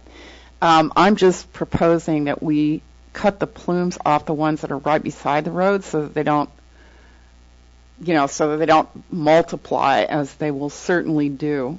Yeah, I can reach out to see what the permitting process is, because I do know that they have a pretty strict, our habitat days, we have to have Ariel there because he's got a biological permit with the San Bruno Mountains. I can't just say, yeah, I can go do it with you. So I will check with, and we've already been having that dialogue. So I'll see if something like that, what that would take, since I'm not, any sort of licensed biologist. I don't know if I can. Okay. But the other thing I just had while you're talking about that just made a note of is they are still planning their Stewardship Corps volunteer days, which they generally do some out at San Bruno Mountain. I don't think they have those on the calendar yet. So maybe I can suggest that, because those start in the spring, January, February. I think they're doing their Stewardship Corps. So maybe if one of those days it's focused on pampas grass, because they'll be there for the. What I have in mind is to try to jump on this really soon before the plumes are mature and the seeds start to blow. And that's really the only point of doing this. I'm 100% behind you, Glenn.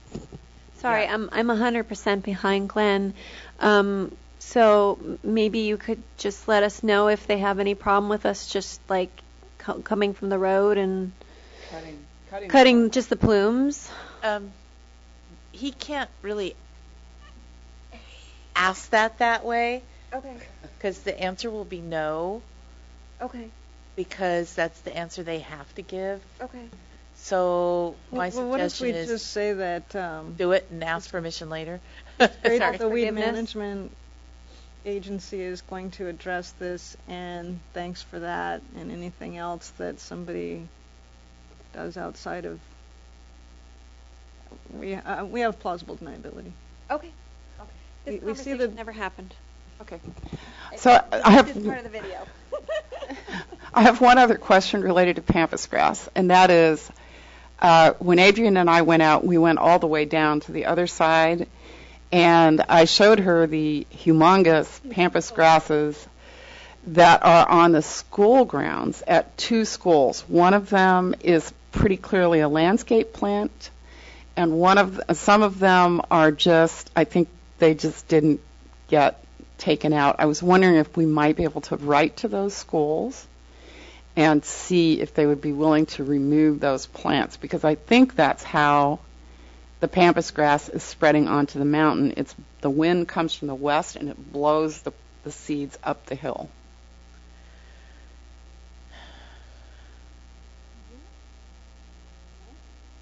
Yeah. Can we do that? I'll take that on. Okay. Thank you. Thank you so much. So it's RFK, and I forget the name of JFK. Is it Precita? I don't remember off the top. Yeah, JFK, I think. I don't remember off the top of my head, but I know Bob also drives that way, so I'm sure he knows which schools we're talking about. But we can confirm and. You really have to look for that second one that we saw, the one that's more of a landscape I had plant. pictures, right? I took pictures of that one. Yes. Yeah, I sent those to Bob already, but I can show him that one. Yeah. Okay. Any other committee matters? Let's move on to staff report, and then I think we're almost done.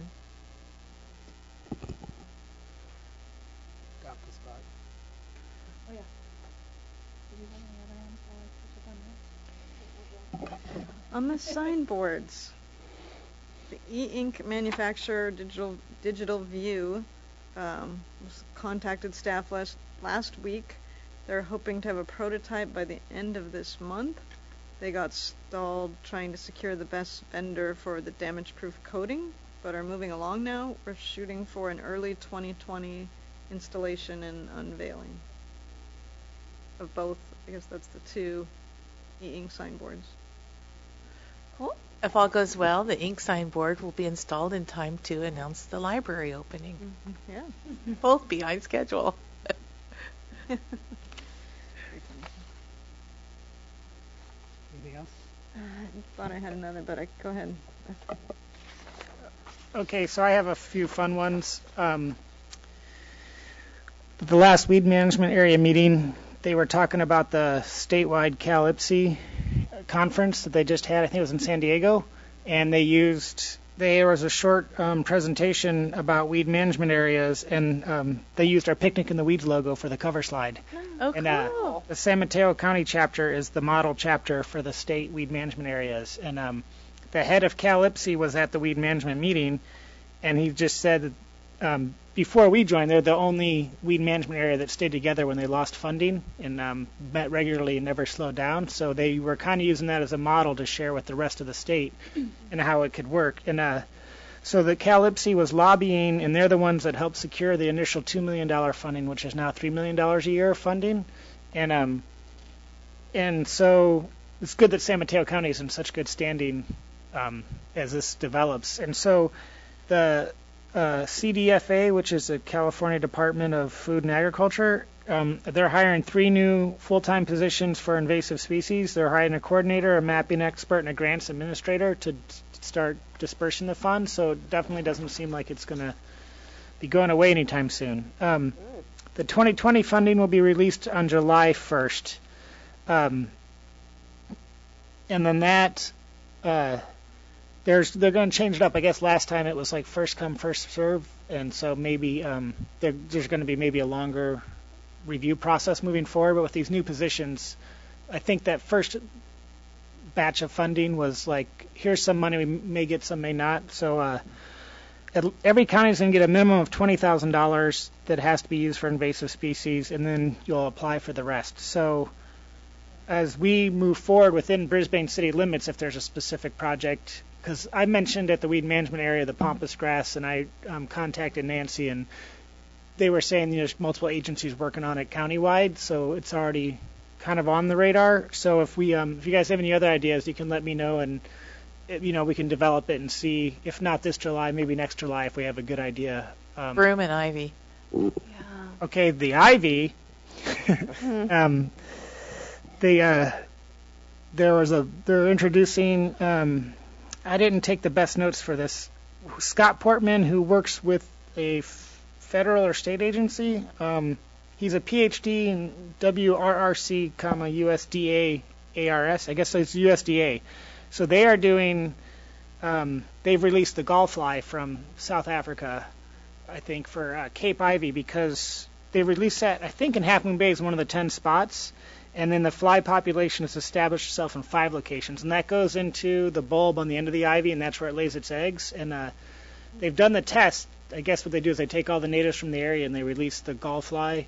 And then if it doesn't adopt any of the natives as a host plant, then they go ahead and release it. Because Cape Ivy is from South Africa, and it's not invasive in South Africa. Like, it's hard to find it. They're really working. They're hoping to release the moth that just decimates the ivy.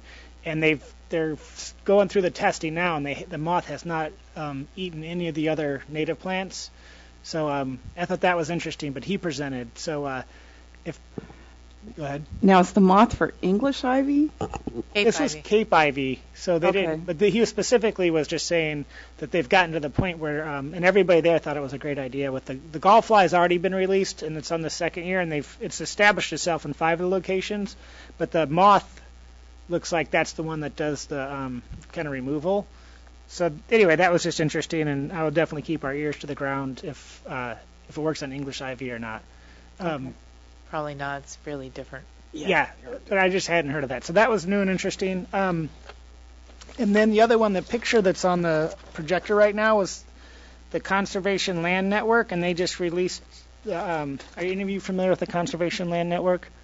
I wasn't either, and I got an invite, I think, because of the mapping stuff I did with the county, and man, I was blown away. So they just released their CLN 2.0, and it's the Gordon and Betty Moore Foundation in Palo Alto, and that's the Gordon Moore started Intel computer chips, so that was like that $1 billion venture capital money, and they've been putting a bunch of work into land conservation, and I don't know the details of who all they fund, but their goal is to have half of all land in the 10 Bay Area counties in conservation by 2050, and they're on track to meet their goal.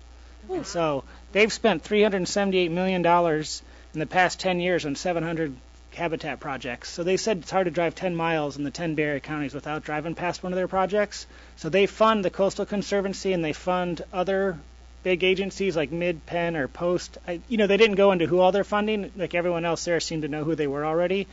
But they've been doing, they're spending a lot of money and have a lot of smart people working on this. And so the 2.0, I can share it's a report that's a couple hundred pages. And 1.0 came out in 2010. But so the 9 Bay Area counties in Santa Cruz have a total of 4.8 million acres. Their goal is to have 2.5 million of those in conservation, and they currently have 1.5 million acres are developed. There's 3.3 million natural and 1.4 million are conserved, and they've in between 2010 and 2018 they added another 144,000 acres to conservation. They just bought the Coyote Valley out south of San Jose, so that's 900 acres, 973, but that's been under pressure for develop. So anyway, it was great to hear like all this positive stuff that's happening, and they actually are doing. So what the Land Network did is they used a bunch of different metrics of like how important the land is, and even though San Bruno Mountain's not on any of their connectivity charts, it's still highlighted as, critical area because of the habitat. But they ran just a bunch of different models of streams or riparian areas and overlapped and to set their priorities for which lands they're going to be buying and conserving first. And so their stated goal is to conserve and manage the rare, diverse, and irreplaceable landscapes in the Bay Area. And, they're reporting that most of our biodiversity is still here, even though, a lot of it, there's a lot of development. But the good news they're reporting, they've been studying it now since 2010, and river otters have returned to the North Bay in abundance and a little bit to the South Bay. Beavers have returned to Santa Cruz and near San Jose. And they found, with camera traps, a long-tailed weasel on San Bruno Mountain, which no one realized was there. So that was recent. So that was Stu Weiss who was reporting on that. So, Bob, is this somebody that we can talk to about helping us acquire the rest of the acres? I don't know. It was like an invite. No one there knew me. I don't know how. I think San Mateo County GIS, because it was like a GIS-based mapping, and I'm on one of their working groups, kind of. So I think that's how the invite. So I don't know anyone there personally. I mean, we have up in the acres some of the last native grasses in California. Yeah. I mean, this is not just about the butterflies. I mean, this is a total treasure that's about to get developed. And I do know that Stu Weiss with Creekside Science, he's their lead biologist. So he's the lead biologist that's already on the report. He was there presenting and did most of the presenting. Uh-huh. And so I don't know. They seem like they were kind of behind the scenes. They kind of make things happen. I don't know much about them. I never heard of them before. So anyway, it was just pretty impressive to see that there's a lot going on, and that they actually had the slide deck was, a couple hundred slides, that here was their goals, here what they wanted to buy and conserve. They're completely on track to do it, and they were confident that they'll have. So could I maybe suggest that the Invasive Species Subcommittee read the report, get in line with the goals, and reach out, maybe write a letter, persuasive letter to kind of get things, because they may not realize that pressure is rapidly mounting on San Bruno Mountain for development, and if we sort of use the appropriate language and reach out to them, they might be willing to step up their efforts. Might be willing to add us to their hot list. Yeah. Yeah, I think they just finished a report, and they already went through their matrix of which their priorities were, and a lot of it was based on connectivity, like I said, so we're kind of an island, which wasn't their priority, was more the, connecting the, but I'll share the reports and we can start there. Yeah, I'm hearing you, but I'm also wanting to change their minds. Yeah, exactly. Sometimes islands are important too. Yeah, like I said, they're aware of San Bruno Mountain, but anyway, so that was a pretty nice change of pace to just to know that there's a lot going on that I wasn't aware of, and effectively going on. Also, what Cal IPSI stands for? California Invasive Plant Council. I'm just wondering, do we have a biological inventory of the acres with the grasses that you're talking about? It's old. That's why I want to move forward with updating the open space plan. Because I'm thinking if we can get them interested in the acres, it would probably be on that basis that there are species or there's a collection of species that they should be interested in. Yeah, and it's difficult because the rare and endangered species, the county keeps the cards close to the vest because they don't want people to know where those are, because of collection and stuff like that. I will for sure share, but with Stu Weiss being the number one biologist, and his number one passion are the mission blue butterflies, and there's lots of photos and discussion about that. So I am 100% certain that they are well aware of San Bruno Mountain because that was a good chunk of the presentation. Yeah, but there's just so much more than the butterflies there.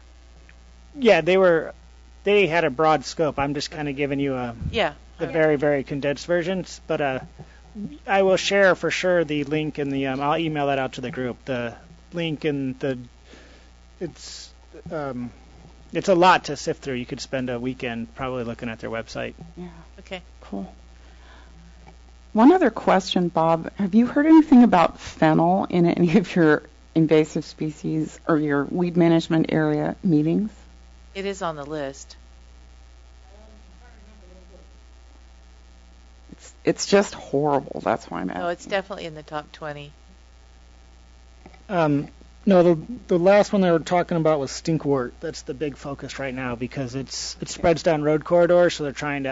Stinkwort was at the last meeting. There's only one patch of it on the coast, and they're trying to keep it off the coast. So they just mentioned, as like new species emerge, and but no, fennel hasn't come up recently. But it's on their list. It was on the list when I went to. Yeah, there's a list of noxious weeds, but in recent meetings, no one's specifically brought that up. It was the Cape ivy, stinkwort, and pampas grass.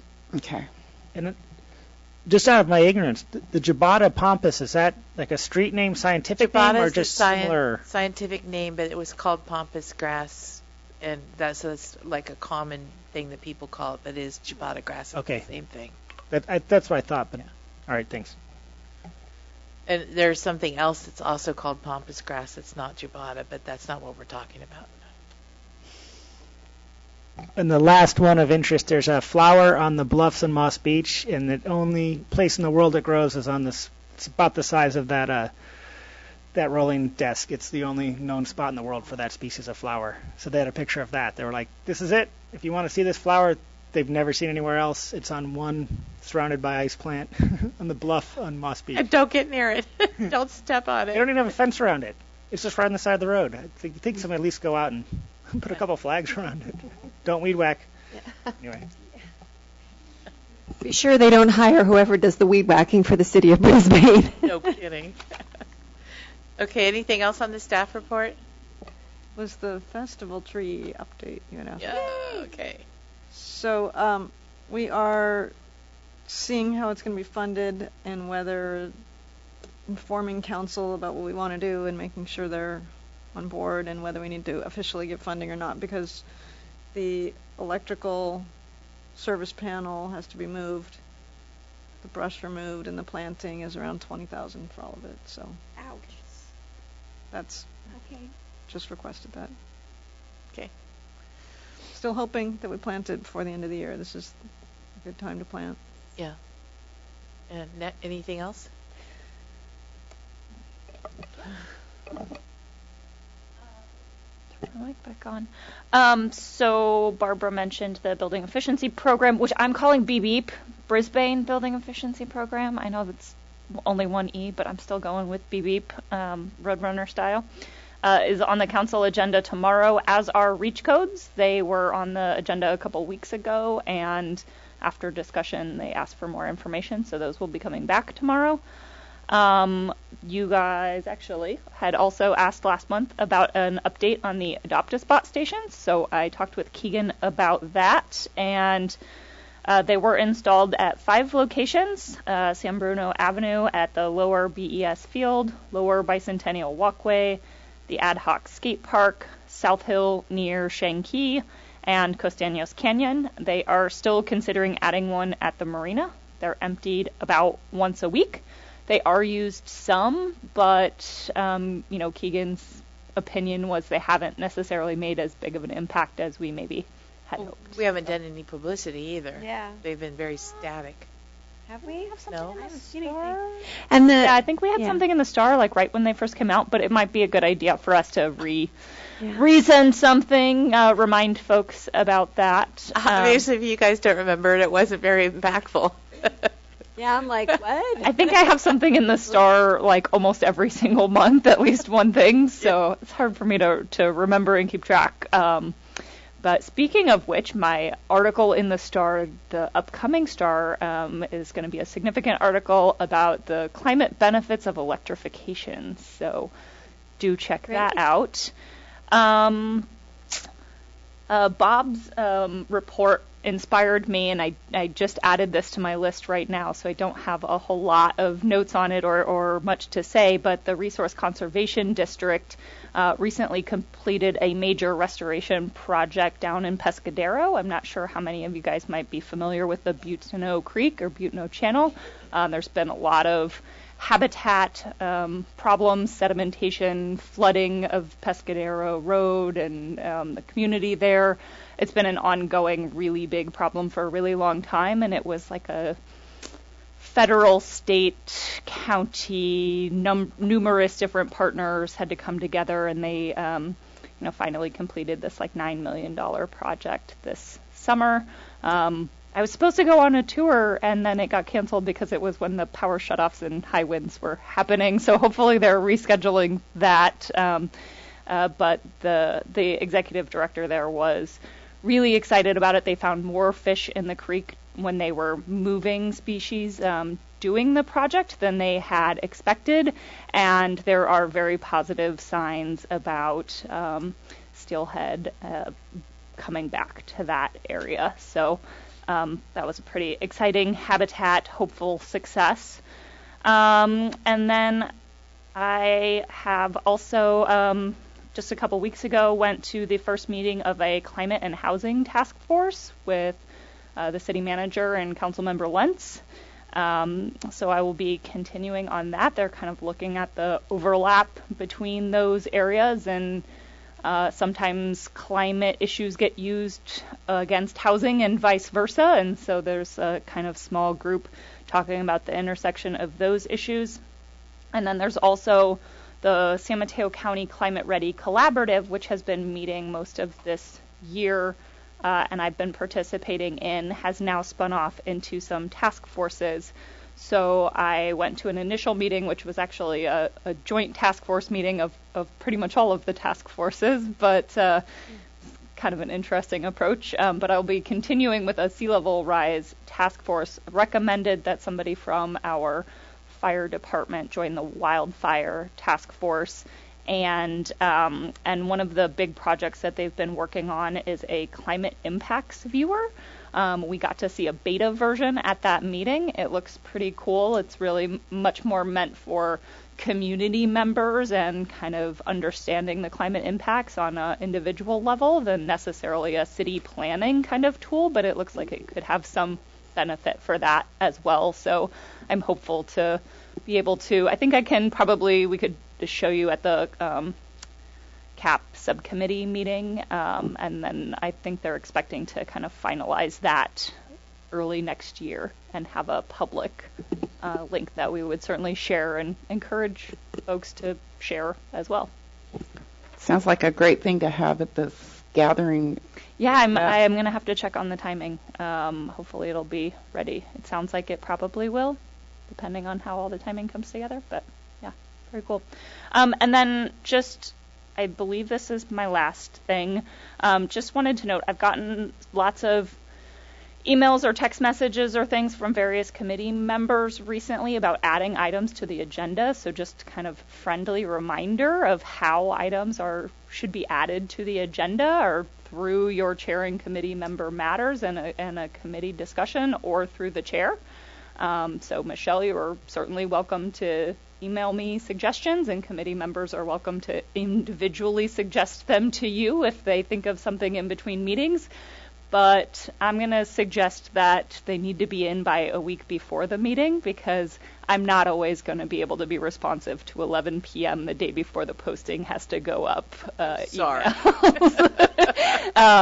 Generally, the agenda is already done by that point, and it was, but it had time Friday morning to add that in, but that's not always going to be the case. Yep. So my suggestion is, try to think of items in advance. I know you can't always do that, but you can always bring them up during chair and committee member matters, and we can agendize them for a future meeting or go through Michelle. I appreciate the accommodation, Adrian. Yeah. I really do. Thank you. Absolutely. That's all for me. Well, our next meeting is on November 18th at 6:30 p.m. sharp. December.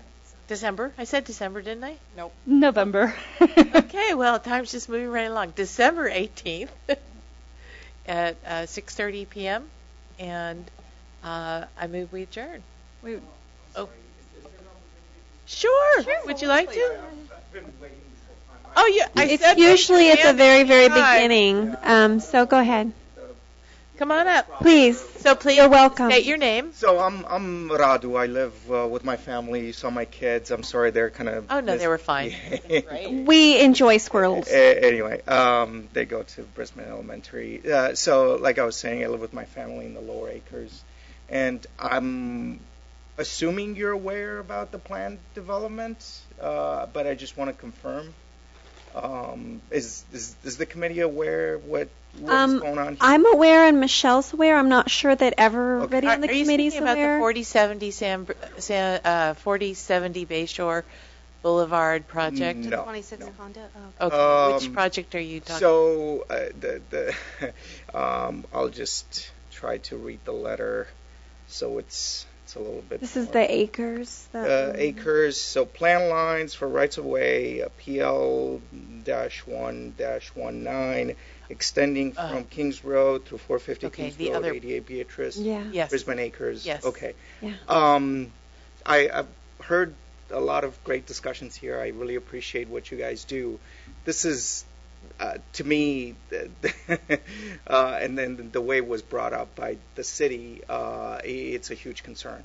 I don't see, I've been living there for 8 years, I don't see how there was any environmental impact assessment done. It was brought to our attention, all the residents that live in that area, they just got this notice like a week ago, and then we're all supposed to like show up and the city's gonna like make a decision that's gonna impact, hundreds of residents, if not thousands of residents in the community. I'm super concerned, and I want to hear what, since you deal with these environmental factors, what your take is and what I can do as a citizen to, really express my concerns and then just kind of move forward discussing this a little bit more. So anyway, any thoughts? Karen? Maybe summarize. Yeah, because I'm not fully. Hang on. Let's wait, like staff. Go Karen? ahead, Karen. You can't have an active discussion, and this matter is under the Planning Commission's purview, so you haven't agendized. I don't know anything about it, but I don't know that we should be having an OSEC discussion. Yeah, unfortunately, we're kind of tied to things that are on the agenda, just so that this process is public, and so that we can't have like sneaky decisions make decisions about things that nobody knows that we're even talking about, Or that the committee isn't familiar with. So. Okay. You understand the impact, right? Yes, I do. I was actually at the Planning Commission meeting, and I so was I. understand. Okay. I'd be happy to. I think I can personally talk to you after the meeting. Okay. All And right. you're welcome to bring this forward to this our attention. And Michelle, would you like to put this on the next meeting's agenda? It might be too late. It might be too late, The way the city's moving on this, right? I don't mean, think they're moving as fast as you think they're moving, but I found out about it about the same time you did, and I share your very grave concern. I think it's important that you pay attention and reach out to as many people as you can. And that's about all I can say in this particular venue because it's not on our agenda, but I absolutely share your concern for both the environment and the safety of the people in Brisbane and the mountain. Can we agendize environmental impacts for a future meeting? Karen? We'll have to check. I don't even know what this matter's about, and it's under the Planning Commission's purview. Right. So I review. got a letter. I understand, but when we, as I understand, with the Baylands, there was a specific white paper that said OSEC will have this role in reviewing the environmental impacts of this development. So I can't say. I don't have the authority. Right. I can check. I can certainly check as soon as possible. Who do I need to follow up with on this? Because it was pretty clear to me that the city has an agenda to proceed with the development. So I don't feel comfortable bringing this up to the city council without representation from an attorney because I already feel like they have an agenda to proceed with the development. So I'm asking your committee, since you seem to be concerned about the environment in Brisbane, who should I bring this up to that's not biased, already? Can I say something here? First of all, I think you should bring it up to the city council. They are not necessarily biased. I believe that the city staff was doing their due diligence under what they're legally required to do. So it's a fine balance between, property rights and the environment and the safety of people. And so I don't think you should ignore bringing this up to the city council. I think that is I think that you should. And I would like us to, if possible, if legally possible, agendize this for our next meeting for a discussion about CEQA environmental issues. It is involving open space, and it is involving the area that it is habitat.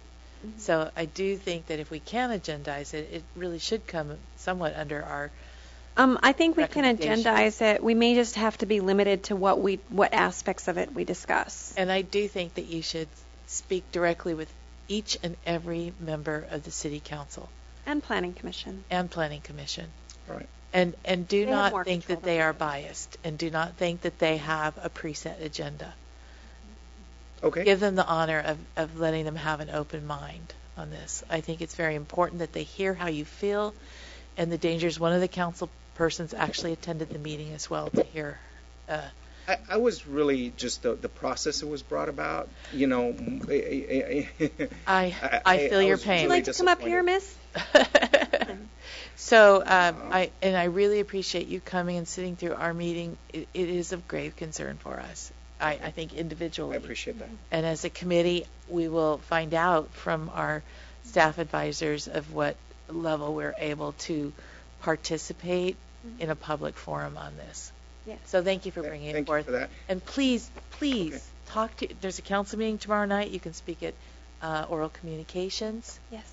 Okay. And at the very beginning of the meeting, yeah, we'll have and at least begin to raise the issue, and you can at any time write a letter to the city council and the planning commission, and I believe that would be a good course of action to start with. Yeah, I started forming a group with my neighbors because I'm not the only one that's concerned. Oh, I know. There are quite a few folks in the community there, but I don't think everyone's aware, and that's why I'm bringing it up here, because if you are concerned, you should bring it up to your neighbors. And this is to all of your neighbors. An issue that impacts everybody. A lot of people in the community, and I just the way it's just the whole process seems really suspect to me. If I may, I'd like to bring another issue to. Sure. So this is about wildfire danger, and it's more of a question. Obviously everyone knows about the fire that just happened 6 weeks ago. I'm not, so this is not a concern, obviously, for all of us that live there. I'm not exactly sure, who to contact and how to organize, an action around this. I want to, have an actionable item that I can take to my neighbors and say, hey, we're going to do X, Y, and Z to protect ourselves. And it's not quite clear to me, what that is yet. Mm-hmm. But I just wanted to bring that up as a question. Is there something that you could help, in terms of guidance? I will say this, that the North County Fire Authority, Brisbane participates in, takes the issue very seriously about wildland fire. And, has encouraged a buffer zone, but for your own safety, each they send out a letter every year about cleaning your property and that type of thing. But yeah. And it's a delicate balance because you do, Kings Road is the last, Yep. at this point, interface between you and the wildland habitat. Yep. The good part is fire usually moves uphill, and it's would be under unusual conditions for it to move downhill. Yeah. It would require, in our case, yes, Karen, I've watched a lot of fires in this. This last one moved downhill. Very, very minimally compared to. I watched it. Yeah. It mostly moved uphill, but there was not much wind. And so, I don't know what to say except contact the city and the North County Fire Authority. They do, work a buffer zone and then also, keep your own property pretty clean and clear in terms of fuel load. And what happened in some of the recent wildfires is unprecedented. Right. So, Right. it's kind of a new territory. That's what that's why we're doing the climate workshop. Of course. There's also an evacuation plan, I think. Yes, there is. Probably can find out about that on the website, if I'm not mistaken. And there's usually a drill. Yeah, there's also a group called the CERTS, Community Emergency Response Team. But they renamed themselves, but it was CERTS. No, it was something else, and they renamed them CERTS. Are you sure? Yeah, pretty sure. So I think that's one issue, and definitely, there's certain things that I'm working with my neighbors to see if we can clear more of the vegetation. My wife works every week on clearing the stuff, and I try as well. But there's, it's a lot of land up there. It's not something that's easy to do. Plus, there are restrictions. Let me just say this: with removing stuff, it's private property. Of course. It's in the habitat. Of course. You need a site activity permit. Sure. To be removing. Sure. Of course. Okay, so. Yeah, so you need to make sure all your I's are dotted and your T's crossed. Do we have a copy of the invasive plant brochure handy? Because I think that would be a good first touchpad for him to know which plants he should be taking out and which ones he should be leaving alone. I don't have one on me. But okay, I thought maybe you had a stack. Yeah. Bob's going to do it. Bob's going to be the hero. Go find them. I was going to say they're at the counter there, so you can come into City Hall anytime that City Hall is open and grab them off the counter. You do need to be careful because you're dealing with other people's private property. Yeah, of course. But the other concern kind of related to this is that, the fire started underneath the power lines, right? And I'm not sure, as a community, we're a relatively small town, there might be opportunities for us to band together to have some other option in town besides those, power lines that go through. I can tell you honestly, that's not going to change. Mm-hmm. It's just not going to change. But has it been vetted at all? And thank you. More than once. Okay. Oh, okay, sure. More than once. Historically, et cetera, et cetera. Thanks. Okay. So the cost to PG&E to move the high tension power lines is just not going to happen. I talked to Peninsula Clean Energy. They might consider it moving forward, but PG&E in bankruptcy is not going to do anything. Peninsula Clean Energy has no ownership over the grid, so that's good point. So out of their purview. But PG&E is in the process of bankruptcy and possible reorganization. So, there's been all sorts of stuff in the newspaper about how maybe PG&E could turn into a cooperative. So it's much bigger than we are, is what I'm trying to say. Yeah. That and it's possible that there will be a big PG&E reorganization within which good things might happen, but it's really out of our control as a city. We don't. We're not big enough to take on PG&E. I guess the other thing I want to say, too, about those high-tension power lines that run through there, they've been there all my life. This is the first time that a fire has ever been exactly blamed on those lines. in my life. Okay? I'm just saying. They said a bird flew into the, they think a bird flew into the wire and ignited and landed on the grass and started the fire. That's what I've heard. But they maintain those particular lines pretty well. The ones that go across San Bruno Mountain, they're always up there maintaining them. Yeah, they do. And so it's much bigger than just the power lines for Brisbane. That's the power lines for the power grid for the whole San Francisco Peninsula. But you should feel okay in that overall for what PG&E does and everything.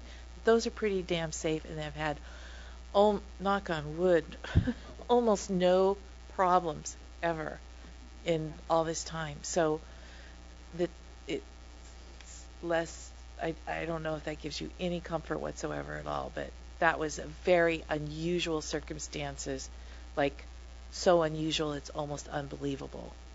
Yeah. I just, having lived there for a while, I just think every year now, we're rolling the dice, not sure if we have a plan. Right, so I don't know what the solution is. We do have a plan. There is a plan. There's an evacuation plan. Yes. Well, yeah. I think he's looking for more preventative. And we do have preventative plans. We do wildfire maintenance. Mm-hmm. We're no longer allowed to have controlled burns on the mountain. We have a whole interface zone where they clear every year. We have a very active plan. Okay. We have a better plan, an evacuation plan than Santa Rosa had. Okay. So, but people need to be more aware of it. They need to participate. Yes. I'm glad you're working with your neighbors on it because you do live in a difficult area with very slim road access. Right. I see that very clearly. Right. And it is a concern. Absolutely, it's a concern. But it's not like anybody's doing nothing about it. Brisbane's been working on this for a long time. I was listening, to your discussion before, and this is unprecedented. I mean, I don't, we're sitting, not doing anything about it, but year after year, there are fires around us that are just, they've never happened before, right? Not at that level, no. What happened in Santa Rosa and was unprecedented. Yeah. What happened in some of the other places, I think we should be thankful because he's here being more involved. I am very thankful. I just, I don't want you to think that people are doing nothing. No. I didn't say that. I just, I'm just curious. I came with the questions like, what is it that I can do, and what is it that I can learn from you all in terms of doing, so that's all. I mean, I wasn't implying anything. And it's good to focus the reason why I'm just about the high power lines. You're better to focus your energy where you can make a difference. Sure. I just don't think that's going to change anytime soon. Sure. No, I agree. I'm more for, seeing something actionable happen. Yeah, thank you for asking. Thank you so much. Of course. Thank you so much. I appreciate it. Okay. Move to adjourn. And everyone's fine with meeting a week before Christmas? Yeah. Fine. Yes. I'll be stuck here for Dickens here anyway. Come watch me dance all day like a monkey. If you didn't love it, you wouldn't be doing it. That's true. We love it. And you guys do it really well. Okay. It's a good meeting. Yeah.